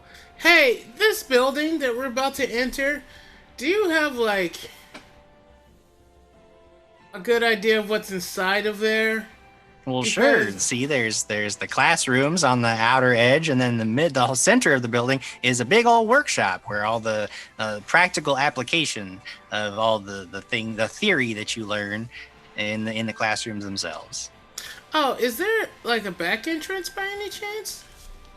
Oh, sure. We can go right around to the back entrance. But again, this is a big square building, so all the entrances pretty much go in the same way. I mean, it's not really like a secret entrance. It's just the back door. Oh, good. What about any, now sometimes campuses such as this, what about any underground tunnels that connect buildings to one another? Nope. Nowhere to sneak into. Okay, Definitely not any secret underground tunnels. All right. Community. Back door with Kanshaka sounds good. Every time it's like community, not private. This was paid by for the government of the city. I lock eyes with McCree. I kind of give him a little nod. I look at the dean, and I kind of slowly just start loading my crossbow as we're going. You're gonna kill him? I don't know. I'm just ready. I'm not trusting this guy. I don't know if he's leading us into a trap or if he's. I'm gonna fly over to Matt and land on his shoulder. What are you doing? Nothing. We're just about to go in the back door. Okay. Should we hold hands? Let me finish loading my crossbow. What do you need your crossbow? What? Yeah, I'm loading my new magical crossbow just in case, just in case anything bad happens. Oh yeah. Okay. And I put my finger up for. Hold his hand. Like a little kid. Yeah, is it? Aww. So I don't know. I guess we're going to the back door. Yeah. Okay. The back door looks almost identical to the front door, but you head on inside, and when you push through, you see that you are in a big hallway that runs to your left and your right. If what the dean told you is true, then you're basically just in a big square. You can see that on either end of the hallway, to the left and the right, both turn in the same direction, leading to there's basically just a big square hallway. However, directly ahead of you, there is another set of big, heavy-looking double doors with a big warning sign on it that says, safety equipment must be worn at all times inside the workshop. Boss room. Yes, we should always, if we go into a room such as this, we should have safety gear on. Dean, is there a room where we can find hard hats and goggles and such? Oh, and cool jacket. Yes. Well, a lot of that stuff should be inside the workshop. All those students have lockers inside the workshop where they suit up and then they get to work. Excellent. If we figure this out, would I qualify for a scholarship? just putting it out there. Well, sure. Why not? I mean, after all, having somebody who is a genuine hero going to Triple C, that would do a lot to boost our credibility in the city. People might start to take us seriously as an educational institution. Community. Community. That's right. A hero of the community. I like that. I'm going to go get to work on that ad campaign right now. Dean actually starts wandering outside the building. He's like, hero of the community. Hero of the community. I like that. We're gonna get that. And then the door shuts behind him as he goes off to begin his ad campaign. Matt, you know what? You should consider going to unicorn school. You'd like it so much. I'll think about it.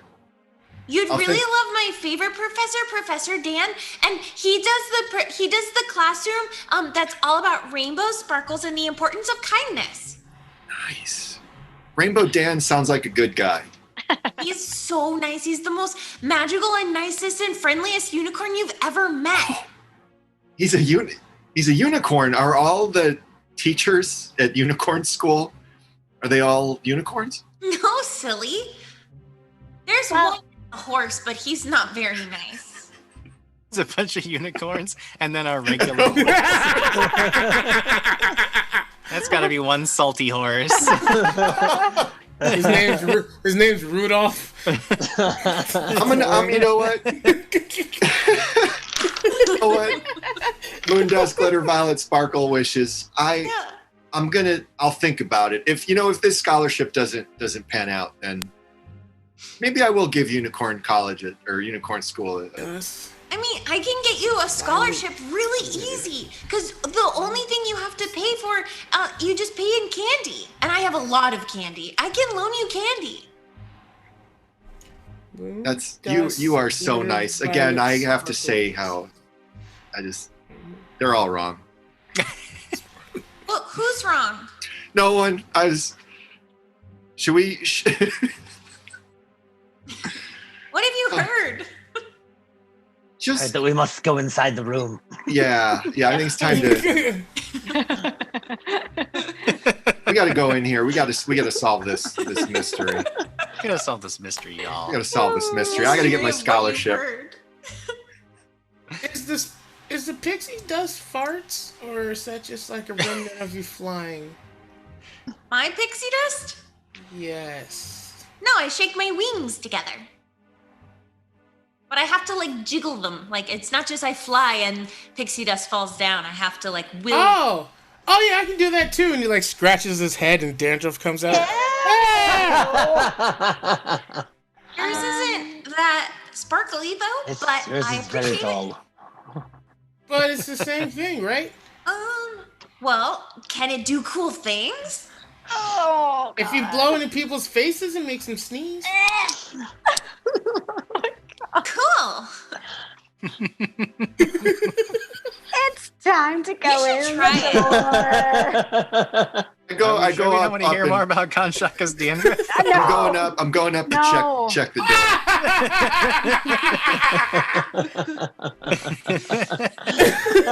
Yeah, this big heavy door looks like it doesn't appear to be locked. You try the handle, it could swing open. Put the back of my hand on the door just to make sure there's doesn't feel hot or anything. It's a very, very thick door. Interesting. Is anyone good at checking this door for any kind of traps, magical or? I could detect magic. And she puts her hand out. Great. Yeah, the door does not have any kind of magical aura about it. No, it's just a plain door. Physical traps. I don't know how to do that. Would I be able to just make I don't have anything. Yeah. I could You can make a perception check. See. Anybody can make a perception check. Oh. I got a 26, Jim. 26, yeah. Looking over the door, you don't think there's anything about it that appears to be dangerous or tampered with or any kind of mechanism that would cause you harm. Are there any windows or anything? No, there are no windows into the workshop. Just a solid, the inner wall of this building is very solid. So what are the chances, guys, do you think Moldy Wart is here? Is that his name, Moldy? No, I Moldavort? him. I don't know who that is. Mort Deval. Mordiv. He goes by a bunch of different names. He's a bad guy. He keeps bringing that dead boy back all the time. I threw acid pickles and there was skeletons that killed him and I saw him disintegrate or something and we didn't even have time to gather his ashes. And all of a sudden the guy's back. The kid's back again bothering us with his hand raising and yeah, I literally set him on fire because he died and I wanted to make sure he was at peace. But then the next time he's just walking around like nothing. And he kept saying, "Hi, my name is Harry Plopper, the boy who won't die." And then The boy he'll who have to- died. Yeah. Oh, he did. He did very Boy who much died, die. yeah. Guys, that's silly. No one dies. They just fall asleep for a really long time. There's this song called "The Circle of Life." I'll sing it for you later. You're such an The door upbeat, is waiting to be upbeat opened. lady. Such an upbeat lady. Barry I went to is. school to train in happiness and love and excitement open the and door. friendship. Yeah, Barry's done with this. Oh, me too. I'm opening the door. Open the door. You open the door and you see that the workshop in the center of this building is a big square room with double doors on each of the four walls. There is some kind of platform structure in the very middle of the room, situated just beneath an observation deck built into the ceiling. From such a vantage point, a supervisor would be able to watch over the entire workshop. There is no kind of ladder or stair, so this platform must be able to rise up basically into the observation room. Must be some kind of elevator. There are, of course, tons and tons of tables with all kinds of tools and devices and reagents and everything around. As Barry opens the door, you see all this. You guys do. Barry opened the door? That's what I heard. Barry and Peepa. Man, we should proceed cautiously because, that he's a bad guy. And there could be dead things here because he likes to bring things back from the dead. I don't like bad guys. And I do like my little swirl with my magic wand and do a little like, and all of a sudden I'm invisible. Okay.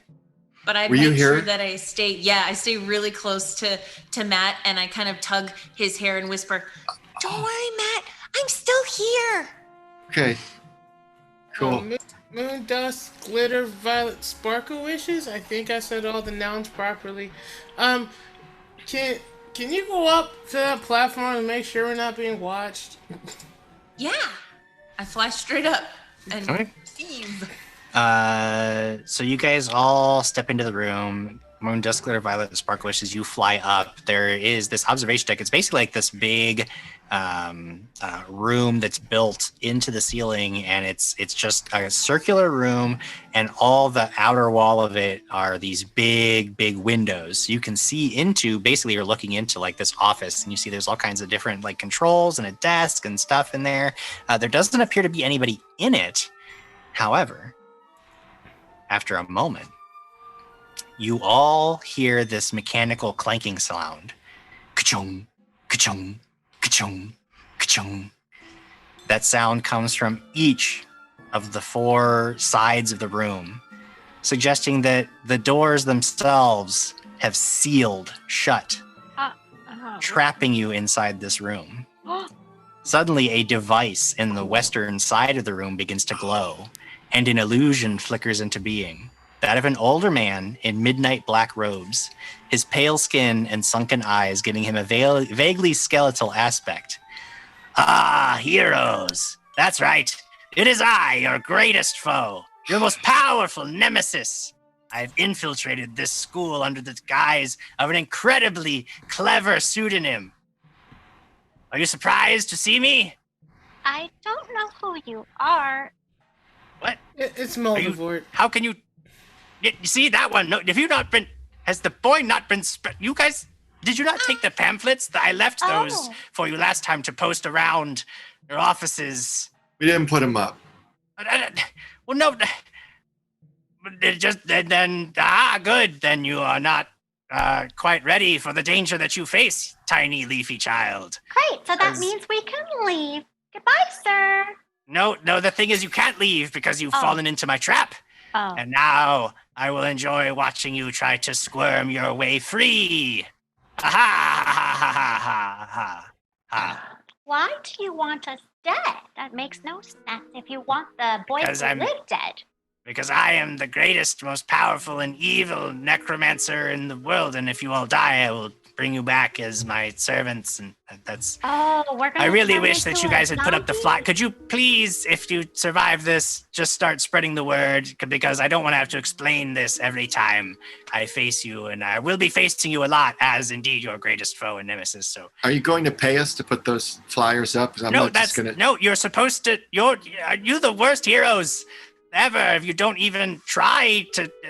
Which name are we supposed to hang up? Because you go by 4 different ones. Yeah, there's a lot, and they're all very it's the bad. names. Moldavort is my real name, but I trick everybody with the pseudonyms. You don't have to talk about those. We learn you about the pseudonyms most of the time. We figured it out right away. As soon as they said the name.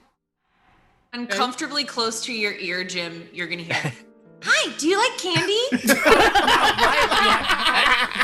Oh, this is the word. You know what? I enjoyed your trap. I hope you all die. And then the illusion just vanishes. You're right. He wasn't very nice. As the illusion vanishes, several things begin to happen at once. Near the platform beneath the observation room, 2 mechanical arms tipped with blazing crystals begin blasting rays of fiery energy, moving in wild patterns around the platform. Approaching it would require careful timing or somehow shutting down the mechanical arms themselves. If that weren't bad enough, a nearby table covered in alchemical equipment begins to rattle as several massive beakers begin to overflow with a thick blue mist. If you have any hope of surviving this diabolical trap, you're going to have to act fast. So I'm going to have everybody roll initiative. Oh, this is not the good die. That's the bad die. Here's the good die. 24. All right. So, Jim, instead of rolling for initiative, can I just do something different and pick my initiative number? No, you weirdo. That would be different. However, if you say rolled perception for initiative and you got a really bad one, you could, of course, roll a different skill. But I would say you take a -2 penalty since it doesn't, the thing doesn't translate. So if you want to use a different skill as your initiative, you could just take a -2 penalty and use a different skill. Okay, can I just end in fury as well too? I just want to growl and use intimidation. Sure. You can intimidate the room as your initiative. Okay, cool. All right. All right, if you're letting me do it, Jim, that's a nat 20. Okay. So that's a 32. 32. All right. Good God. So, He picked his number. Are the arms intimidated? everybody's intimidated. You guys are there are no real enemies in this room, you guys are so intimidated that you wait to see what Rias is going to do. Peepa. 15. Oh, Peepa. I know. What kind of I rolled a initiative is 6. that? I know. Matt Mercenary? 26. Okay. Oh, it's so quick on the draw. 23. 23 Yeah, Michael Jordan. Shaka. What did you say yours was, Katie? 24. Okay. All right, Rias, you let out this terrifying growl, catching everybody off guard. They all pause for a moment. However, at the top of every round, we are all simultaneously, not me, going to be rolling fortitude saves. You all smell this chemical scent in the air as this blue mist flows and begins to gather first along the floor, but it's rising. Ooh, so fortitude saves for everybody? Ooh. Fortitude saves for everybody. Oh, yes. Oh, already? Oh. Good job. Ooh. 26. Oh. Okay. 20. Math. 27. Okay. 27. Rias smells this, and he's gonna have to use that final hero point. Uh-oh. Oh, no. That's bad. Oh, it's a leaner. Oh my God, these dice are terrible. Okay, Jim, I want to roll something else besides fortitude. There is no way to action. Oh, that's what I was going to ask. That's a 12, Jim. 12. All right. You these vapors get in your nose, and you feel kind of lightheaded, and you have a hard time concentrating. You are stupefied 1. Stupefy. Moon Dust, Glitter, Violet, Sparkle Wishes. What was your save? Oh, no. Can't hear you. I think you're muted. I can't hear anything that you just said. 9. 9. Okay. Yes. You also You feel this, like, again, you catch these vapors. You start to feel lightheaded. It actually feels kind of cool and giggly, but you are stupefied 1. Stupefied, just so you all know, just so everybody knows. Basically, anything mental is going to take a -1. So any wisdom or intelligence-based skills, -1 penalty, -1 penalty to will saves, and spell DCs. So any spell you cast, the DC goes down by 1 to resist. Oh, bummer. Poop. Oh, wow. Dang. But I believe everybody else passed. I got an However, 18. Is an 18 a that pass? is a pass, Matt Mercenary. Yes. And Pass for everybody else. McCree like killed it. He got a 26. Oh yeah, McCree is fine. Oh, Barry. Fortitude is based on what? Let's just roll a dice. Constitution. Oh, he'll be fine. That's 18 on the die. Okay, yeah. Barry is okay for the moment. Rias, it is your turn, but you're feeling a little lightheaded, maybe a little goofy. Yes, very silly. So you said there were the arms that were stopping people from getting to that center platform Yes. in this mist. Okie dokie. Well, Rias starts kind of shaking his head just a little bit.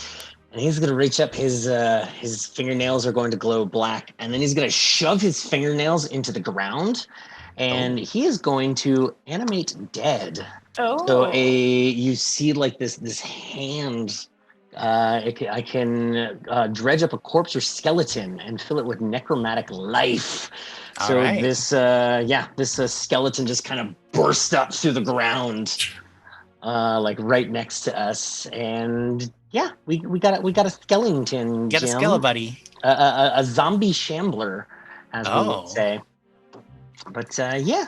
So I got the buddy. But All not right, you Harry have- Plopper. It's not Harry Plopper. No. Good. Got a buddy. You have a zombie shambler. Just so you know, zombie shamblers are permanently slowed 1, so you can take 2 actions with that zombie shambler. Is that all you've got for me this round? That's it. Animate. All right, Matt Mercenary. You described the arms as having. Did you say they had the crystals in there?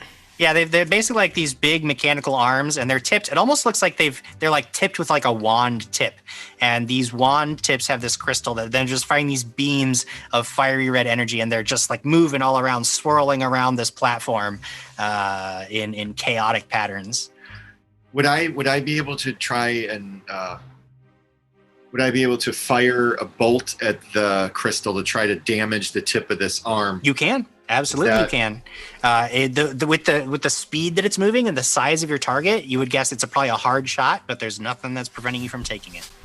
All right, that's what I would do. This isn't. It's not a living thing, so I can't add. Yeah, you bonuses can't really or hunt it. Right. It's not. Yeah. Yeah, that's a shame. So it's all going to be. So I try to steady my aim, Okay. and I'm feeling okay. I'm not feeling goofy. 19, Jim. 19, yeah, you're both like it's just going, but you misjudged fast. where the crystal was. It moves out of the way, and the bolt misses. I assumed you had to load the crossbow and fire it, so you still have 1 action. Well, I had it already loaded. Oh, okay, then you have 2 Because more I- actions. Great, that's right. You're right. Yeah. I had it already loaded. Oh, I'm thinking. I'm gonna try again. I'm gonna reload it Okay. and try one more time. Mhm. This is the one. I'm feeling good about it. I'm getting the trajectory. I'm Mhm. judging the speed. No, it's worse. So it doesn't happen. I just can't do it. Can't quite get a beat on it. It's moving so fast. You barely keep track of it visually. Moon dust, glitter, violet, sparkle wishes. You're also feeling a little goofy, a little lightheaded. You're not sure why everybody else looks so serious down below. This is pretty good. There's all this pretty blue mist boiling up out of these jars. It's awesome. I'm gonna come like swooping down and like right past Matt. I'm gonna be like, "Oh, look, you're shooting the shiny thing! Whoa, look at the pretty blue smoke! We should swim in it! Wait a second, I want the shinies!" And I'm gonna kind of just reach out and see if they're magical, Okay. or Make see what's a magical about the. I want to detect Sure. magic. Do you have detect? Oh yeah, you do. There is definitely a strong presence of magic. Can I around pinpoint it? With the Pathfinder 2E version of the spell, not really. You can sense the presence of magic, but you can't really hone in on it. There's a higher level spell that lets you get more detailed information like that, but you can sense strong magic here. Yes.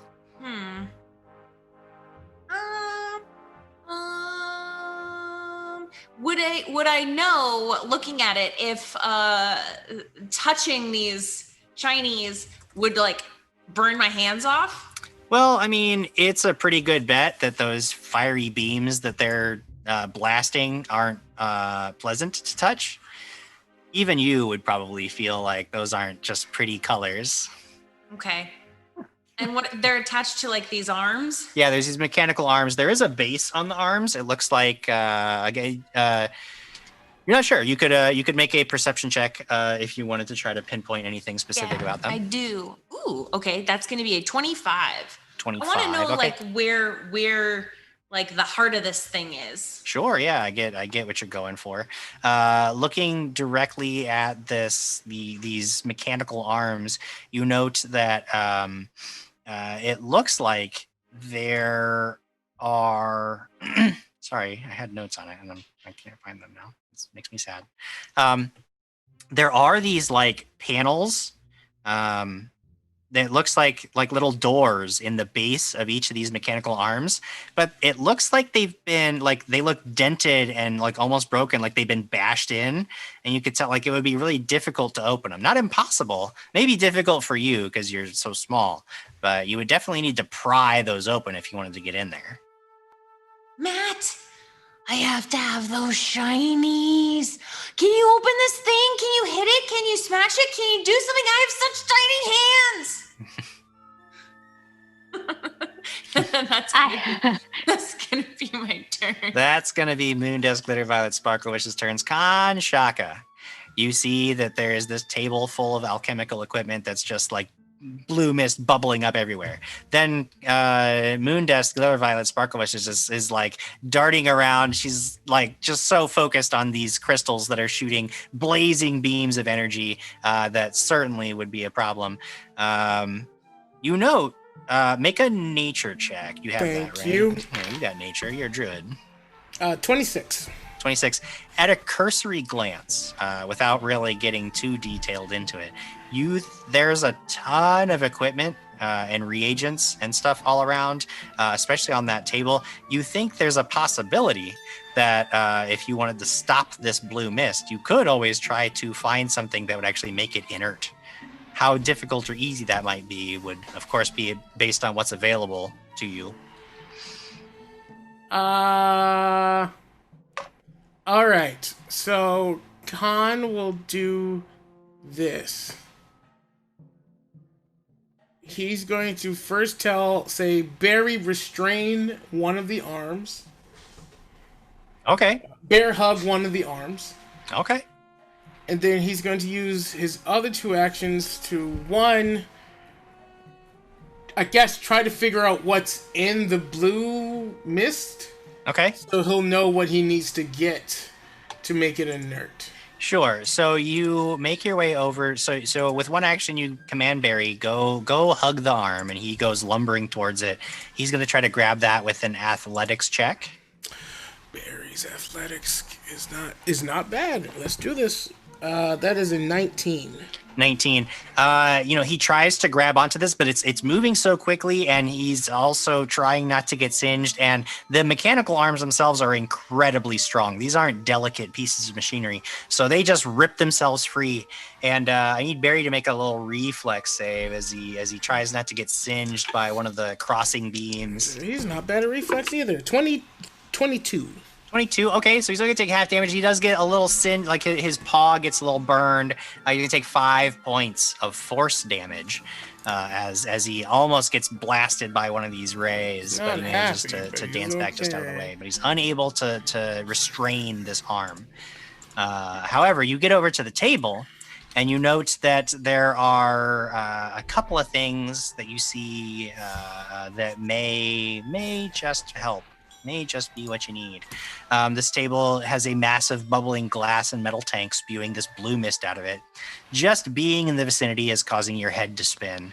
There are several jars of reagents near at hand. There's crushed red drake scale, jellied cockatrice liver, and inert black pudding essence. The crushed red drake scale is held in this metal container, and just like putting your hand near it, you feel an intense heat radiating from it. And even just a quick tap with your finger, you can tell like this thing is very boiling hot and very difficult to handle. The black pudding essence is in a glass container that is covered in frost with a cold mist rolling off of it.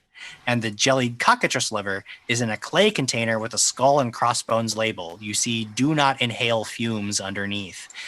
Do you have craft as a skill? No. No? Then nature will do. Go ahead and make a nature check. I'll take that. I'll take that over craft all day. That's going to be a 14.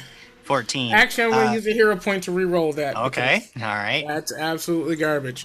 Much better. 24. 24. So good that I'm in for life has actually given a mercy to all of the players. That's how good your roll is. So y'all have an extra mercy. Awesome, thank I'm you. in for life. Thank you, Steven. But with a 24, you can tell a couple of things. One, all of these ingredients, if you add it to the glass tank that's spewing this blue mist, you're pretty sure that you could make it become inert, and then you wouldn't have this gas flooding the room. However, you can tell that there's a specific order that the ingredients have to be added. You know that the first one is the black pudding essence with your roll. You're not sure what order the other two have to be added, and you know that if you add them in the wrong order, they become incredibly volatile, and it could cause a serious reaction. Okay. Do I have any other actions left? I believe you commanded, you moved, you recalled knowledge. That would have been your third action, which would be their So your third action would have been that. And now it's Peepa's turn. And Peepa, you are looking around and you realize like this is bad. There is this blue mist that is filling up more and more of the room. Already, some of your companions have fallen to its effects, and you get the sense that the longer you guys stay in here, the worse those effects are going to get. The problem is you borrowed time. You borrowed time in the past, and now it is time to collect that debt. So try as much as you might want to help your friends in this moment. You can't, because you are stunned 4, which means that you lose 4 actions. All 3 of your actions on this turn, and 1 action on your next turn. So we'll be moving right along to the top of the next round. And at the top of every round, we all need to make fortitude saves. Of course. Jim. Yes? May I use my 3 of diamonds card that I got a while ago that gives me a +3 to my saving throws? That is exactly what you can do, and exactly what that card is designed for. So Yay! yes, indeed. Thank you. So, What does that bring your total to? For fortitude, 8, 9, 10, 11, plus 11. Well, let me roll. I'm sorry, I haven't rolled. Oh yeah, you gotta roll. That's 20, 12 plus 11. 23? Yes. You feeling okay so far? Rias, you were stupefied 1 already. So what does your new save look like? My new save is also a Michael Jordan. Oh my Okay. goodness! You don't get any worse. You don't get any better. You're still in the fumes. You're not going to get any better while you're still in the fumes, but you don't get any worse for the moment, and that could be very important. Kanshaka. 16. 16. Unfortunately, you're so close to the source of this blue mist. You inhale just a little bit too much, and wow, you were not aware just how cool this stuff is. Man, you're just starting to feel like maybe you shouldn't stop it. You are stupefied 1. We already had Peepa's results. Moondust, you look confident in what you got. Oh yeah, I go start putting candy in Matt's ear. Oh, God. Moondust, you progress to stupefied 2 as you inhale even more of this, and things feel really silly. And you note that the mist itself seems to be like changing colors. Everything seems to be changing colors. It's actually awesome and wonderful, and you hope that all of your friends are seeing the same thing you are. But you are stupefied too. Matt Mercenary. Is Mundo's Glittervella Sparkle Wishes really putting candy in my ears? Because she seems she's too far away currently to be doing that. Okay. However, she does have a handful of candy, and she is looking very intently at your ears. Well, I'm glad that she's invisible and I can't see it. That would be terrible. So don't hate me, Jim, because I had 2 good rolls. Okay, that's fine. 2 good rolls. Matthew Mercer Nary have a 20 for my save, and then good old McCree got his was 21. 21. Okay, yeah, both of you are safe for the moment. No worries about that.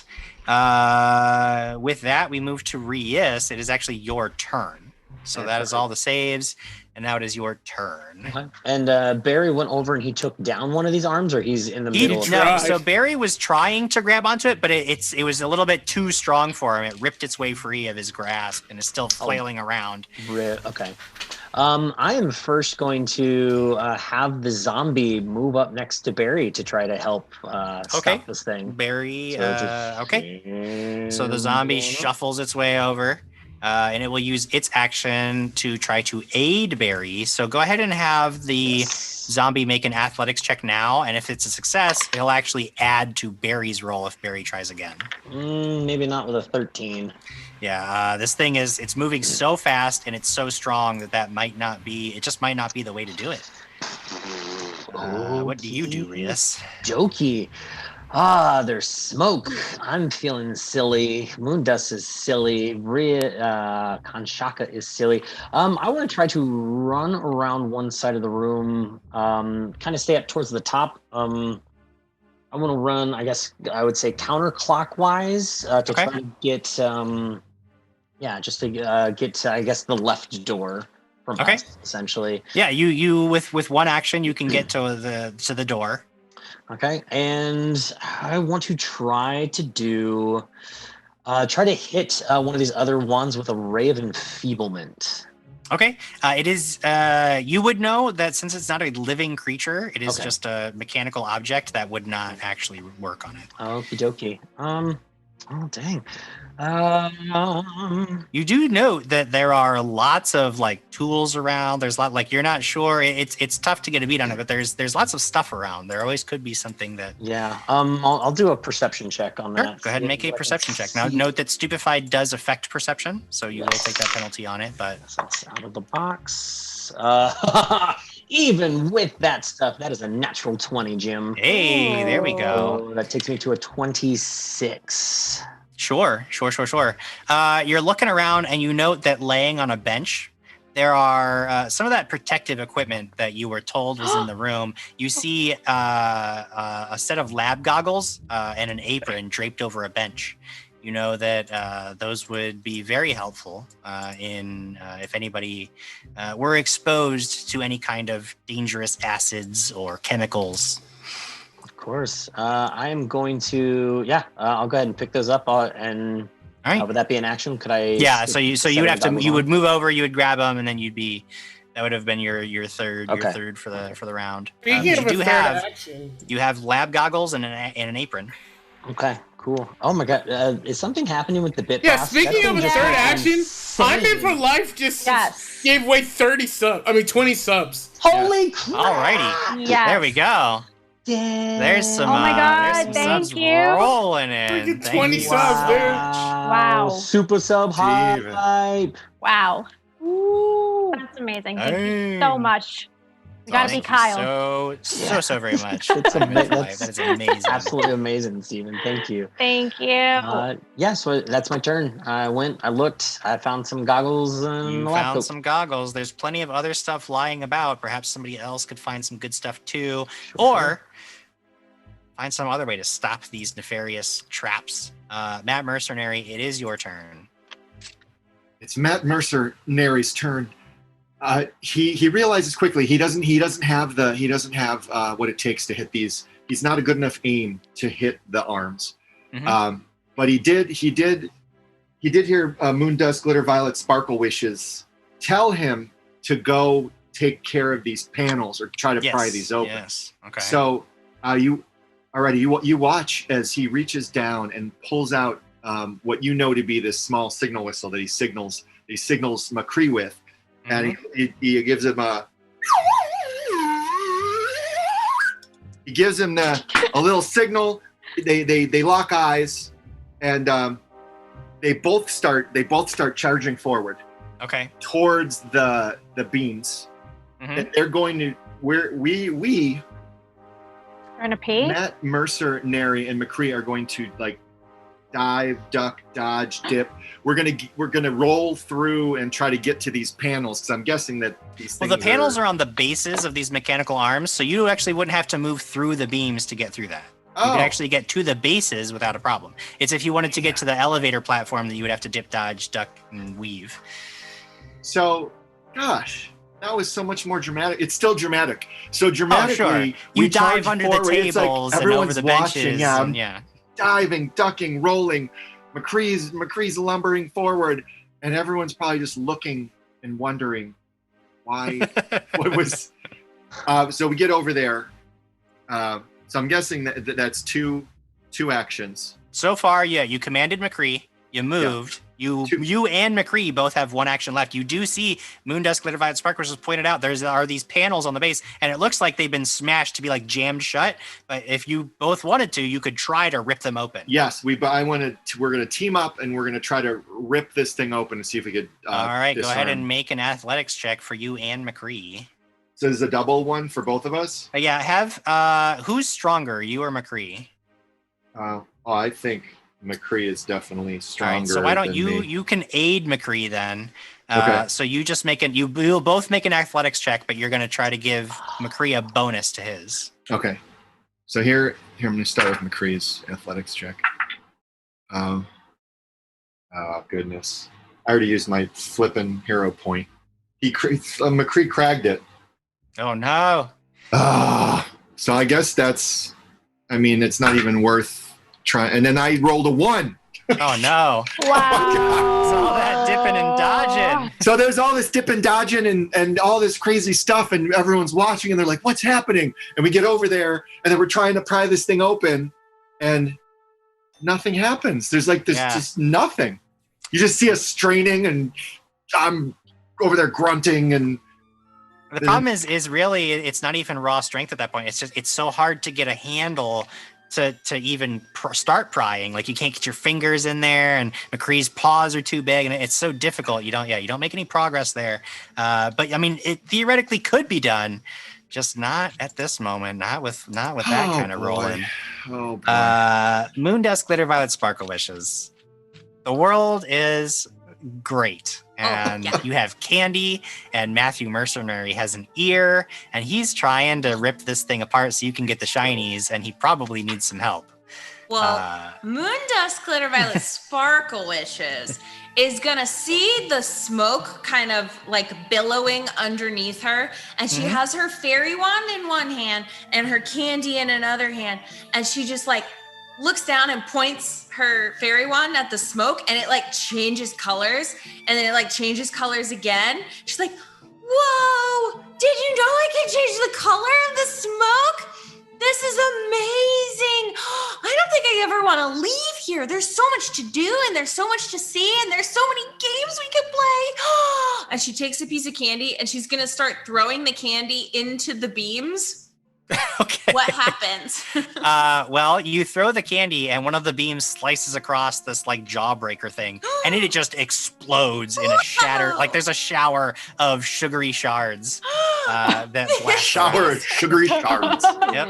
This is Wow. And she takes another one and she throws it. And then she's going to look at Matt and go, "Did you get the thing open yet? I'm waiting. But you can take your time because this is really fun." She's still invisible. I feel like you're believe still. so. Yeah, you're still invisible. You just see candy flying. You just see candy. Candy Oh, God. exploding in the beams. Good times. Kanshaka, you're standing there. I'm standing there. I'm just gonna let Barry continue doing what he's doing. Okay.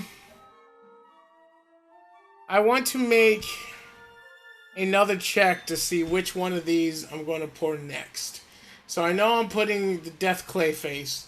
I just need to know whether it's fire or ice next.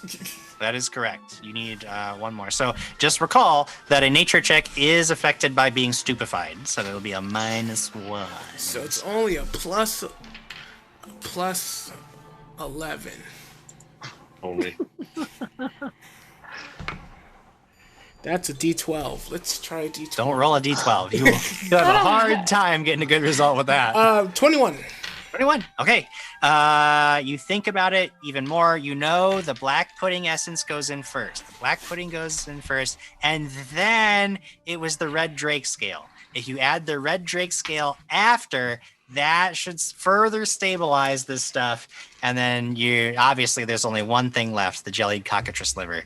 That would obviously go in last. And if you can get all 3 ingredients in there, it should stop the blue mist for a time. Okay. So the red drake scale is in a metal box. Metal container. Yes. And I just can't throw the metal container in there. I probably No. In fact, these containers are pretty big. So again, like you know that you need to add these ingredients, and you know that it'll stop it for a time, but only for a short while. So if you guys took too long in here, you'd want to go through the process again to keep doing it for as long as you need to. However, okay. you know the handling. You can tell just by looking at it and just from what you can see, the visual clues you have that handling these materials, very dangerous. Okay. Well, time to be a hero. He's going to... the boxes are locked. Are they locked or did just? No, locked? they're not. They're not locked. Okay, It's literally just so like jars I'm going and like to vials grab and stuff. the death clay and pour it in. All right. By death clay, which one do you mean by death clay? Just so I'm aware. The third one, Jim. The one that's not the. It's a dark mist that's in a clay skull head. I don't know where you're getting any of It this. said do not inhale. You said there was like a clay container. Oh, yes. That had Okay, so that would be the jellied cockatrice liver is in a clay container with the skull and crossbones label. Okay, now I understand. The So you death grab clay. the jellied cockatrice liver. Yes. Okay, Pour that in. you've got it. This clay jar. If you want to add it, you pop the lid just quickly, and there's this this sharp, painful chemical odor that comes up out of the jar as you grab some of the jellied liver. And I do need you to make a fortitude save. Oh man, you meant to say will, correct? I did say fortitude save. Okay. So will save. Got you. Oh, still not terrible. 9 plus 13, 22. 22. Okay. You only catch a brief whiff of this stuff. You only take 3 points of damage.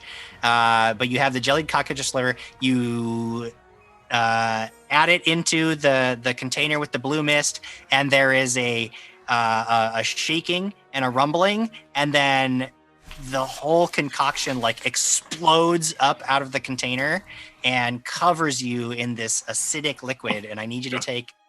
You're gonna take. I need a reflex save from you. That was the last one. Oh no! No, that was the first one. No.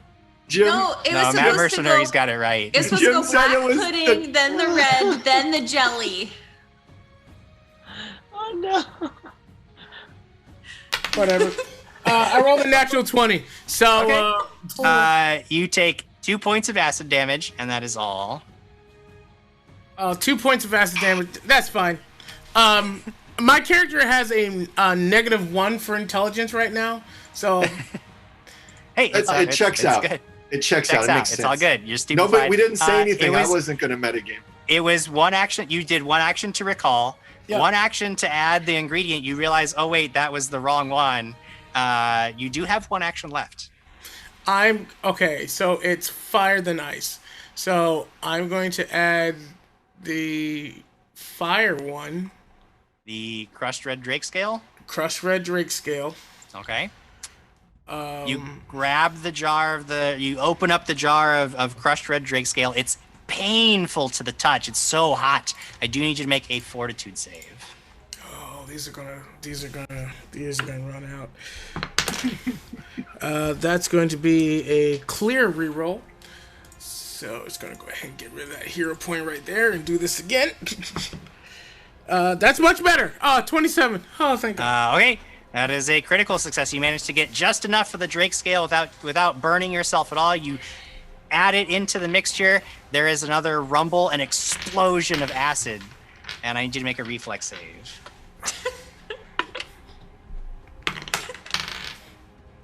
That's a 19 on the die, making that a 27. 27. Okay, you managed this time to avoid getting any of the acid on you, but you realize that also was the incorrect first ingredient. It's the black pudding essence. That was the first one. You know what, Jim? There's so many dumb names for things in this game. I know. And the blue mist is making you stupefied. That's all there is to it. It's fine. But you know what? You know what? Ribbit, okay? That's what I gotta say, that stupefied stuff. Peepa, you were stunned 4. You lost all 3 of your actions in the last round. You'll lose 1 action this round, but all of a sudden, time, the weird stretch of time, like snaps back into focus, and you can act again. You have 2 actions this round. Your friends all look like Kanshaka's like having trouble. Like he's he's having lots of trouble. Moondusk Glitter Violet Sparkle Wishes is gone. Like who knows what happened to her? Matt Mercenary and Barry and McCree are trying to pry open panels. You do see that Rhys has things in his hands. He's got like goggles and an apron, and you realize, oh yeah, there might be other like tools in this room that can help us. Or you could try to help your friends in their tasks. I don't know. What do you want to do? Let me look around for more tools. Sure. Make a perception table check. Everywhere. 17 plus 9. Oh, very nice. That is going to get you something. You realize that there is this nearly empty open toolbox on a nearby table. And you look over and you do see that there is this weird like pry tool in there. And as you look over at what Matthew Mercenary is trying to do, you realize like, hey, wait a second, maybe he could use this tool. So can I grab it and for my second action run over to them? Yes, as your second action, you grab this tool, and that was 2 actions, and you only had 2 this turn, so unfortunately that takes us to the top of the next round. And of course, at the top of every round, y'all know that it's time to roll a fortitude save. Initiative. Again. Nope. Okay. Fortitude saves as the mist billows up. Gosh! 22 for me. Huzzah! All right. You don't get any worse. Get any worse. Dirty 20. Dirty 20. You don't get any worse either, Rhys. We're going to find out what the thing is. 17, Jim? Ribbit? 17. You are stupefied too. Ribbit, gotcha. You inhale even more of this blue mist, and you're covered in burning chemicals, and it doesn't feel good. Peepa. 15. 15. You're feeling a little lightheaded. This gas is starting to get to you. You're stupefied 1. Okay. And Matt Mercenary? Somehow, I don't know how. Matt might be covering his face with might be covering his face with his cloak or something. Jim, Maybe. I'm rolling really well. I don't want you to be mad at me. I'm not mad at you. It's all good. I have Michael Jordan for good old Matthew Mercenary, right. And then McCree has a 26. 26 from McCree. Phenomenal. You guys are both phenomenal fine. We're adrenaline's pumping. We're not even somehow we're you guys are grooving along. along. You make your saves. Rhys, you've got these goggles, you've got the apron. You see as Kanshaka is just getting splashed with explosions of acid, you're like, wait, if you put these on, it'll help. Yeah. But it's too late for him. Yeah. What do you do? I want to start heading over to Kanshaka. Okay. You get to him with one action. I want to make another perception check on the way, see if there's anything else. Yeah, make that perception check. Help us. Nice. That is a 24. 24 is a success. You see, as you're passing by, somebody has dropped this weird mask with a filter on it.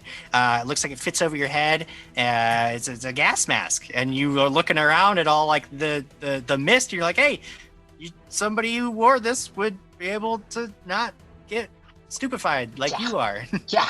And I'll go ahead and grab that. All right, you grab the mask.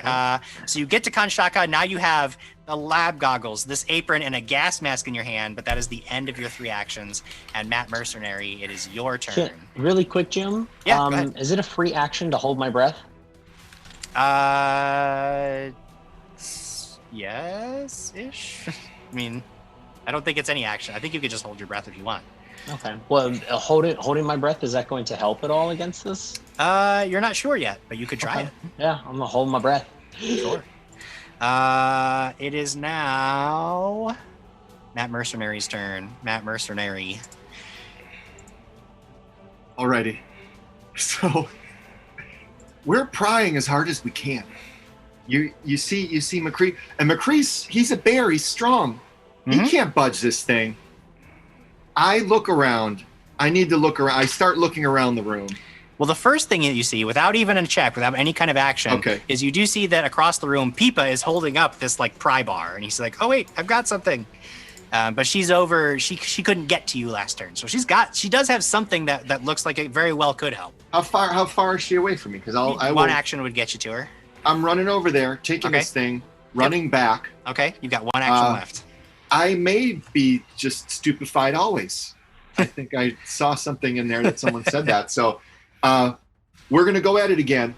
I'm going to use this tool and try to pry. I jam this thing, and I'm going to try to pry. And can McCree also kind of push up against it? Unfortunately, you would have to command McCree, and you only have one action left. However, with this pry tool in your hand, you can make an athletics check and give yourself a +4 bonus. Oh. +4 bonus to athletics. I'm not an athletic guy, but let's do it. If you have craft, that would also work because you're. Oh, craft. Yeah, craft I would allow because you're using a tool and So much better, but it's actually a good roll. Nice. But with the craft, we got here. So it's a 25 total with the +4 that you gave me for. That's sufficient. You just jam the tool in there. You get some leverage and just you pop open this panel, and now you can see the internal workings of this mechanical arm, and you realize you could probably just start ripping things out and stop it. However, you're out of actions for the turn. Maybe Moon Dust Glitter Violet Sparkle Wishes will be the one to make the panel's open, and to help her. She's got a Bit Boss metal box. Yeah. From I'm In for Life. Yes, you do. Thank you. I'm gonna be just throwing the candy, and I hear Matt say it's open. I'm like, ooh, and I'm gonna fly over there. Okay. And I would like to kind of.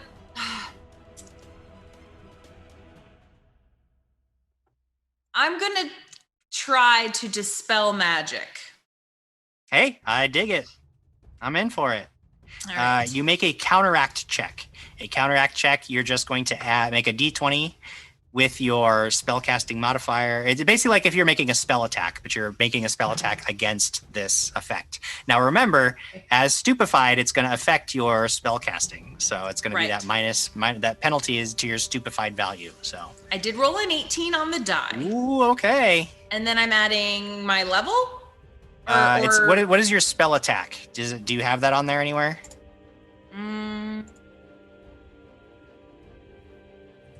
No. Then what's your? It would be 4 plus. What's your? It'd probably be +8. Let's just say. Okay. So it would really be a +6. So it'd still be what, 24? Yeah. 24. That is a success. You managed to. There's all these weird like wires and tubes and glowing bits in there, and you just blast a anti-magic into it, and the whole arm, the mechanics of the arm don't stop. It's still spinning around, but the crystal just like flickers, and the beam that it's shooting just dissipates. So it is Nice. safe now. There is Yay. one more arm doing this, but you've suppressed the one. And you said there's still things moving within there? Yeah, I mean, like the mechanical arm. Imagine the arm is still whipping around like crazy, but it's not shooting that beam, so it's not a threat anymore. It doesn't matter. Okay. Well, I believe that's all my actions. I flew and I cast a spell. So. Yep. So that would take us to Kanshaka.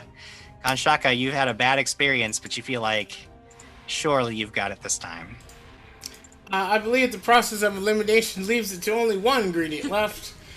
So he's just going to grab it, since I don't care what order this is anymore. All right, this slams is it in. bitingly cold jar, and I do need you to make another fortitude save. And by the way, hi Reese.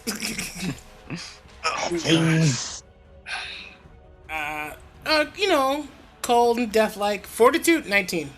19. You take just one point of cold damage as you quickly try to grab some of this black pudding essence. You throw it into the container, and it starts to bubble, and the mist changes to like a greenish color, but it doesn't explode.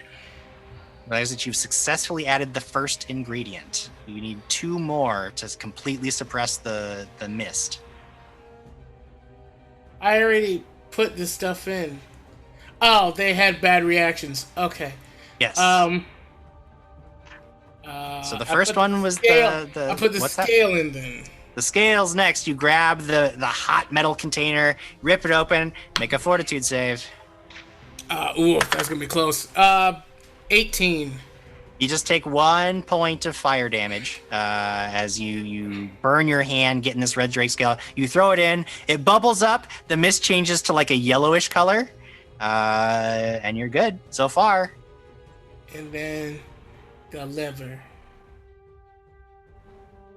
The last one, Jim. The last one. You pop open the jellied cockatrice liver, trying not to breathe any of these horrible fumes. You need to make a fortitude save. Oh. Oh no. Can I give him my hero point? Nope. Yes. Can I use my mercy for this damage? We have been doing sharing. You Yeah, can, but actually. I want Kay to use her hero Mercy? point. She hasn't used it. Can I use mercies for this? Because I rolled a 2. You not rolled one. a 2. What is your... And 11. An 11 is not a critical failure. So you would take 2 points of acid damage. I'm rolling low damage. However, on a failure, the jellied cockatrice liver also, you get like stunned, and you forget what you're doing for a moment, and you lose your action. Oh no! My next action? This action. But I just did it. Well, you popped open the lid, and then you get blasted, and then you just kind of like, you're stunned now. So you cannot add the jellied cockatrice liver. However, perhaps somebody else can save you. Perhaps it's Peepa. Peepa, for the first time, you can act normally. 3 actions. Matt Mercenary already took the tool from you. Mm-hmm. Perhaps there's more around that could help. Perhaps Kanshaka just needs a little push to help with what he's doing. Or they've already dispelled one of these beams that is preventing access to the lift. If you could get rid of the other one, you guys could all escape into the office above. Okay, I technically haven't seen anything going on the table, so barely enough I can't help there. I would have to study everything. Okay, Matt looks like he's doing that. I'm going to see if I can figure out how to stop the beams. Okay. You move over to the beam, the one remaining beam with 1 action. What do you want to do? You could do perception. You could do an arcana check. You could... I don't have arcana, so I'm going to do perception. Okay. I'm going to look around this mechanism. Make a perception check. 20 on the die! Nice. Plus okay. 9, 29. Oh my gosh. Okay. You realize that you have two options here. One, you could try to, there's another one of these panels that you find. It looks like it also has been sabotaged to be stuck shut. So Matt, you could wait for Matt Mercenary to come and pop it open, and then you could disrupt whatever's going on inside. Or especially now that there's only the one beam, you're looking at the pattern of its movements, and you realize that if you were quick enough, you could try to dip in there and just get on the platform. But if you messed it up, oh boy, does it look like it would hurt. But don't we all have to go on the platform? Unless there's some way when you get up to the room that you could shut everything down. Who knows? Okay. I'm going to try. Oh, she's going for it. I'm going to put my 2 edges on this. All right. I'll give you an edge. Make that 3 edges. Thank you. Thank you, Cade. Here we go. 15. What am I adding to this? This is acrobatics. 15, 16, 17, 18, 19. I only have a +1 in acrobatics. 19. Oh my God, Sirenscape, stop. You realize that if there had been 2 beams going, you would not have made it. Like you would have gotten blasted. But because there's just the one, and it's much less dangerous now. You watch the pattern, you study it, you duck under. This beam comes in, zzz, shears off just a few of your leaves. It hurts. You feel the sting. You take 9 points of damage. However, that's okay. You do duck onto the platform, and now you're on the platform. Okay. And there's a button in front of you that would activate it. I turn it off. You immediately, like, the whole platform shutters, and you all see it just rise up. As you are taken on the platform up into it, rises up into the floor of this observation room above. Hi, Peepa. You are now standing in a room. There is a desk immediately to your right, covered in papers, and there are also several large boxy control panels with levers, buttons, and dials on ahead of you. However, that would have been your 3rd action for the round, activating that button. So, but you are in the observation deck. You are no longer subject to the blue mist. Great. And you obviously have some kinds of controls up here. Who knows what they do? But it is time to go to the next round. Okay. And at the top of the round, everybody except for Peepa needs to make a save. Oh, Jim, can I use my last mercy on that? Oh, absolutely. Okay. Oh, I'll pass this one. 26. Indeed, you do pass. 3. What was that? 23. You pass. Michael Jordan. I'm holding my breath, and I got a 14. 14. You try, and perhaps if there wasn't just so much of this mist, and perhaps if you weren't stupefied, holding your breath would have been sufficient. But you accidentally get a little whiff. This time, you were already at stupefied 2. Am I correct? I was at 1. Oh, you were at 1. So you progress to stupefied 2. Okay. Who did I not hear from so far? Okay.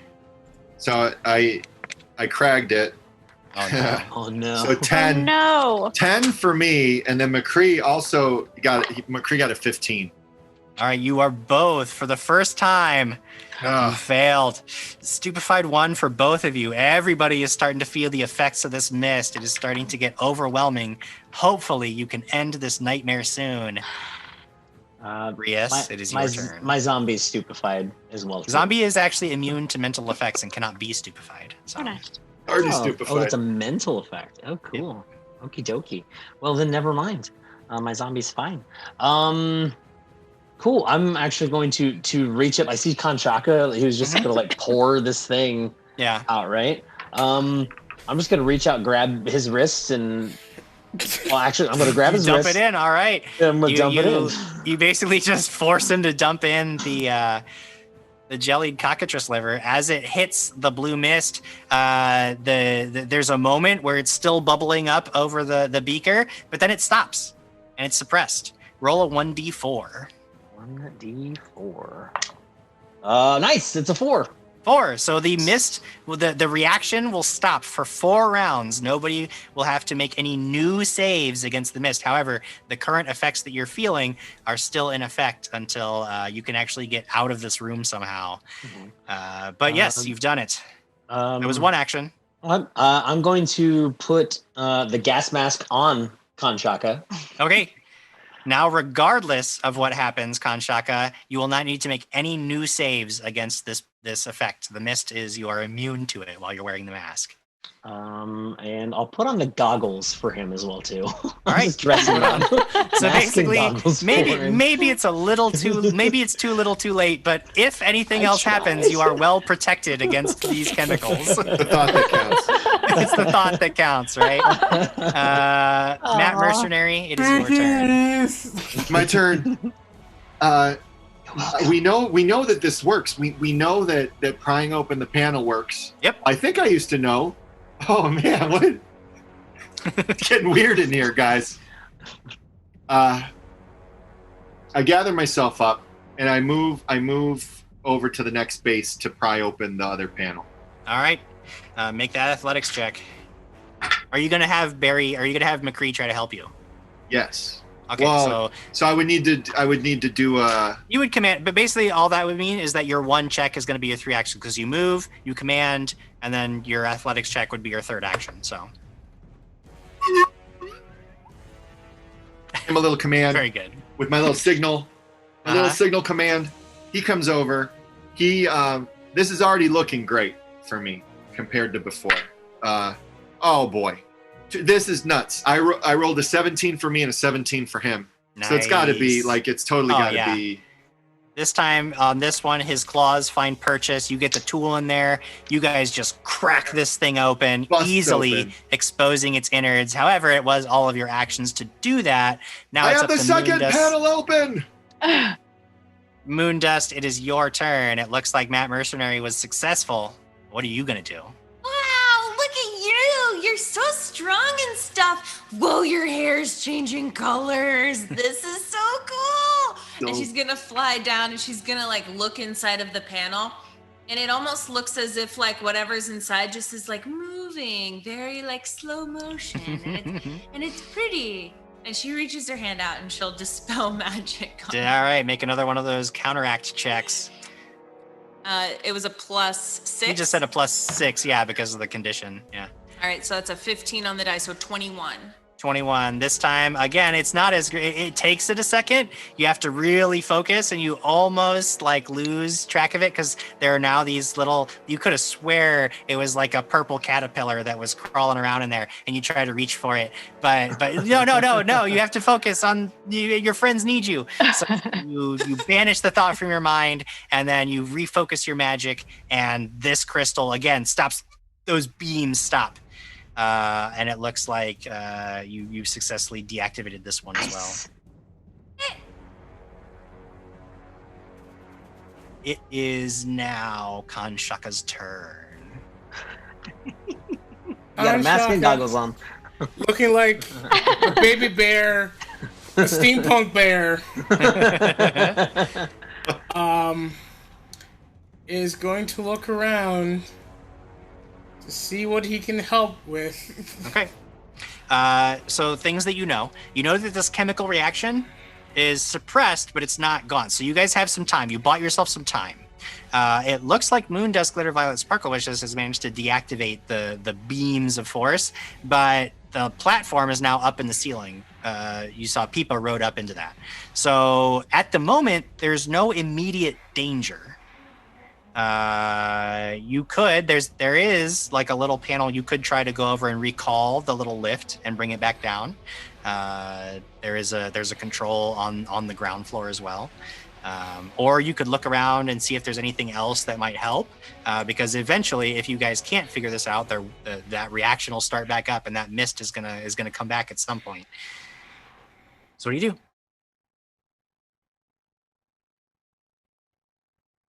Khan is going to. So the mist is in like a bucket thing. Yeah, there's this big glass. It's a big like glass and metal container. Yeah. Is it big enough for Khan to pick it up? It looks like it's bolted to the table. Oh, of course. How big is it, Jim? It's pretty big. Maybe like body length big. Not that big. I mean, it's hefty, but it's not huge. Barry, lay on the box. You want Barry to come get up on the table and lay on it? I want him to kind of like, not with his full weight, but I want like his bare body to be a cover for it. Sure. Make a nature check to see if he can figure out what you're trying to get him to do. Oh, That's unfortunately fair, Jim. barely covers it. 18 on the die plus 11, 29. Barry does that. He comes over and lays across the container, hopefully blocking it if the reaction starts up again. Oh gosh, poor Barry. Khan just kind of sits on the table and pets Barry's head. All right, I'm not smart enough to do anything. Reese, you might want to go figure out what to do. I got the gas thing. It's fine. I know the order now. It's I'll figure it out. They're well protected. Yes. You're standing up there. There's this big box with some levers and dials and whatnot. What do you do? I'm going to examine them or look at the papers to see if I can figure out directions. Do you have craft or arcana? Either one of those would be.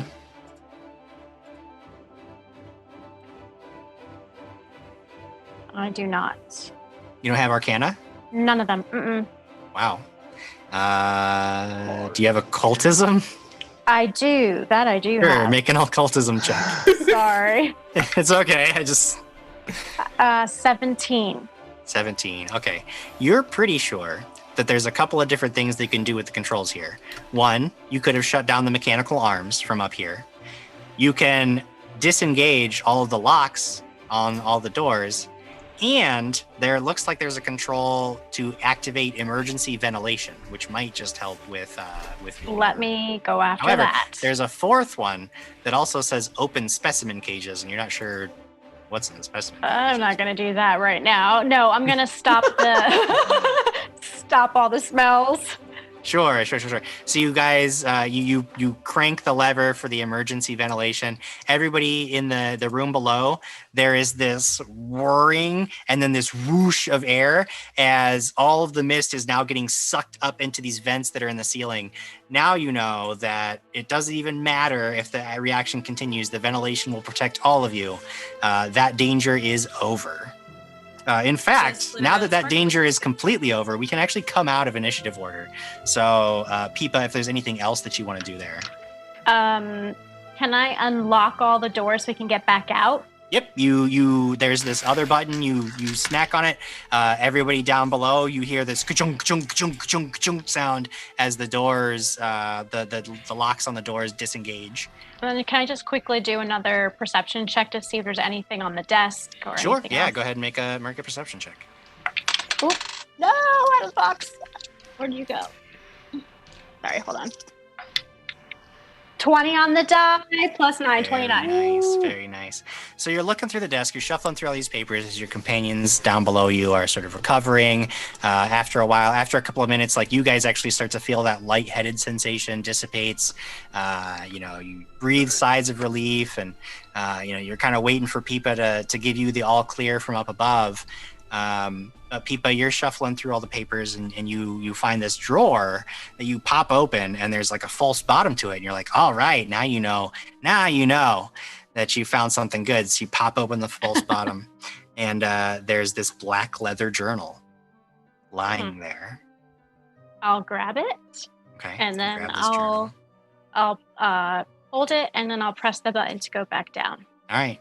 You lower yourself down into the room below. It's very cool in here now that there's so much air circulating through the room. You see all your friends are okay. Everybody seems to be all right. You have this black leather journal in your hands. And I'll say, okay, well, I hope you can all breathe again because I stopped it up there. And also I opened up the doors for us. And then I found this. It's a journal. Do you want to read it, Rias? Because I'm not really good at reading sometimes.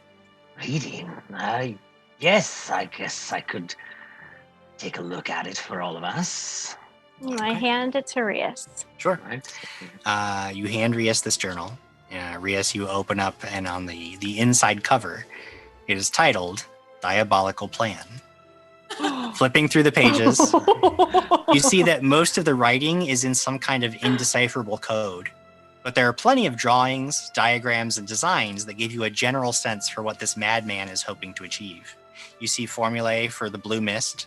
You see a diagram for sabotaging the force beam cutters. But the thing that catches your attention most of all is the picture of a strange suit of metal armor.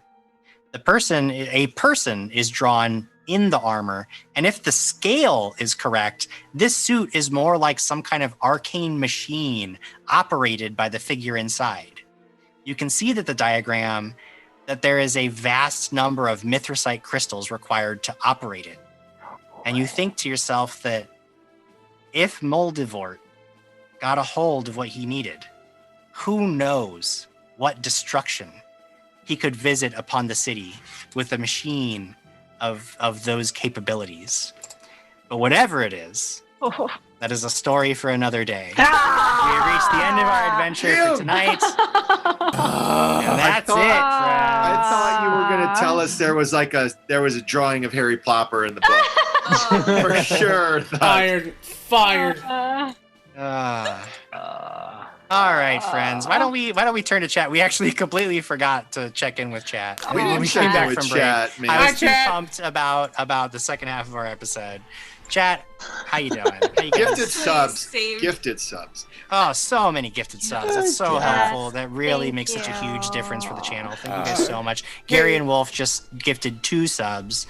Amazing, that's guys. huge for us. You're all awesome. As well as resubbing themselves for 22 months. Heck yeah. Oh, yeah. Yeah. Actually, I think I missed one. I think he's got a total of 3 gifted subs, so. I saved a comment from earlier because it made me laugh a lot.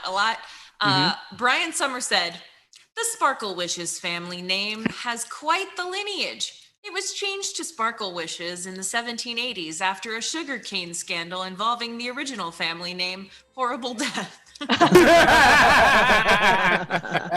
was a really great conversation happening around this time, and it cracked me up. Lucas Martinez was asking, It is the Journal of Tom Fiddle, and Tom Witch Doctor goes, "No, it's Vom Tittle Molvort." Whoever posted the actual correct order. Oh no, Imp in my head. Thank you for posting the correct order. I referenced that many times after I failed. Lamar, it reminds me of a past adventure that I did with you, where it's like every time you actually figure out the correct answer, but then you still do it wrong and suffer horrible consequences. It always makes me just look. My characters have plus 4. I am an idiot. Scott Denuzzo is glad to find out that Matt Mercer Neri is not a zombie, because I was able to be stupefied. So he's like, okay, he's not a zombie. That's true. Good. That's true. Ribbit. Well, indeed. I had a zombie. Yeah. You know what? I had a good time. I hope y'all had a good time. We will be, back next Friday for another round of heroic endeavors. And I promised you a groundbreaking announcement, an earth-shattering announcement. Yes. Something that is never in the history of the world happened before and will be happening for the first time next week. And it is that Miss Katie Wilson herself will be GMing what on stream as the head of Dragons and Things Heroic Endeavors, because I will be taking a night off for my anniversary. So Katie has generously agreed to step in and run this show. So she is writing the adventure. She is running the game. First time in her entire life. Wow. And it's for you guys. Whoa. So, dang. Awesome. Yes! I'm honored to have been asked, Jim. Thank you. Also, I'm terrified. So go easy on me next week. It's my first time, but I'm really excited. I have a cute little adventure planned for all of you guys. So it should be Is it in Moon Dust's world? No. More subs. Okay. Gary Wolf popping off. Wolf popping more subs. 10. Wow, guys. 10, baby. Karen, thank you Holy so cow. much. I need to Katie, I'm resub. excited. What a night, y'all. It'll be I'm fun. excited, Katie. I'm a little nervous, but it'll be good. You'll do great. I'm excited. It's gonna be. You're saying go easy on you. You should be. You're gonna go easy on everyone, right? Katie's gonna get the. Katie's gonna get the TPK of API. She's gonna kill everybody. Oh, God. I guess you'll have to It's a come cute- out next Friday. Cute little adventure where everyone dies. I'm gonna It's get gonna like be really 10 cute. emails from players like, she killed us. We haven't Jim, come back off. Come back off your. Jim, but it was so celebration. cute. It was so cute the way I died. It was just. It was squirrels. 20 unicorns all stabbing me. With their unicorn. Dang it, I'm gonna have to change my adventure, Lamar. Well, it is definitely going to be an exciting episode of Heroic Endeavors. However, this whole week is going to be exciting. We do not have things in space tomorrow, so you guys do get the night off, but that doesn't mean that things aren't kicking off this week strong, because the finale for Crits and Giggles coming up on Monday night. That is going to be a wild ride. I cannot wait to see how this season ends. It is going to be fantastic. After that, of course, Owl Creek Ridge comes back on Wednesday. That is, I hear, quite an exciting adventure, and all kinds of wild things are happening on that one. Yes, it is. Then Department of Mysteries on Thursday. Yay! Of course, Megan is killing it. Yeah, we are she's amazing. loving Department of Mysteries. That is So a fantastic show. Don't forget to check out. There's been a lot of giveaways with that show, so make sure that you're checking out those social medias, because we've got some dice flying around. Eventually, we'll have some more dragon baggins flying around. Like, it's crazy. You should definitely be keeping up with all that stuff, because there's a lot of good prizes. Dragon baggin! Dragon baggins! Dragon. But then, as I mentioned on Friday, of course, the groundbreaking debut, Katie Wilson stepping into the GM seat for the first time ever for your entertainment. It'll be exciting. Don't miss any of it. And thank you so much for sticking with us tonight. It was a lot of fun. I hope y'all had a good time watching us. I had a good time running it. But now it's time to get out of here. Actually, it was time 20 minutes ago. I ran us over. Bad GM. Bad. Don't do that. I will see you all soon. Thanks for joining us. We're out of here. Bye, guys. Good night. Don't get.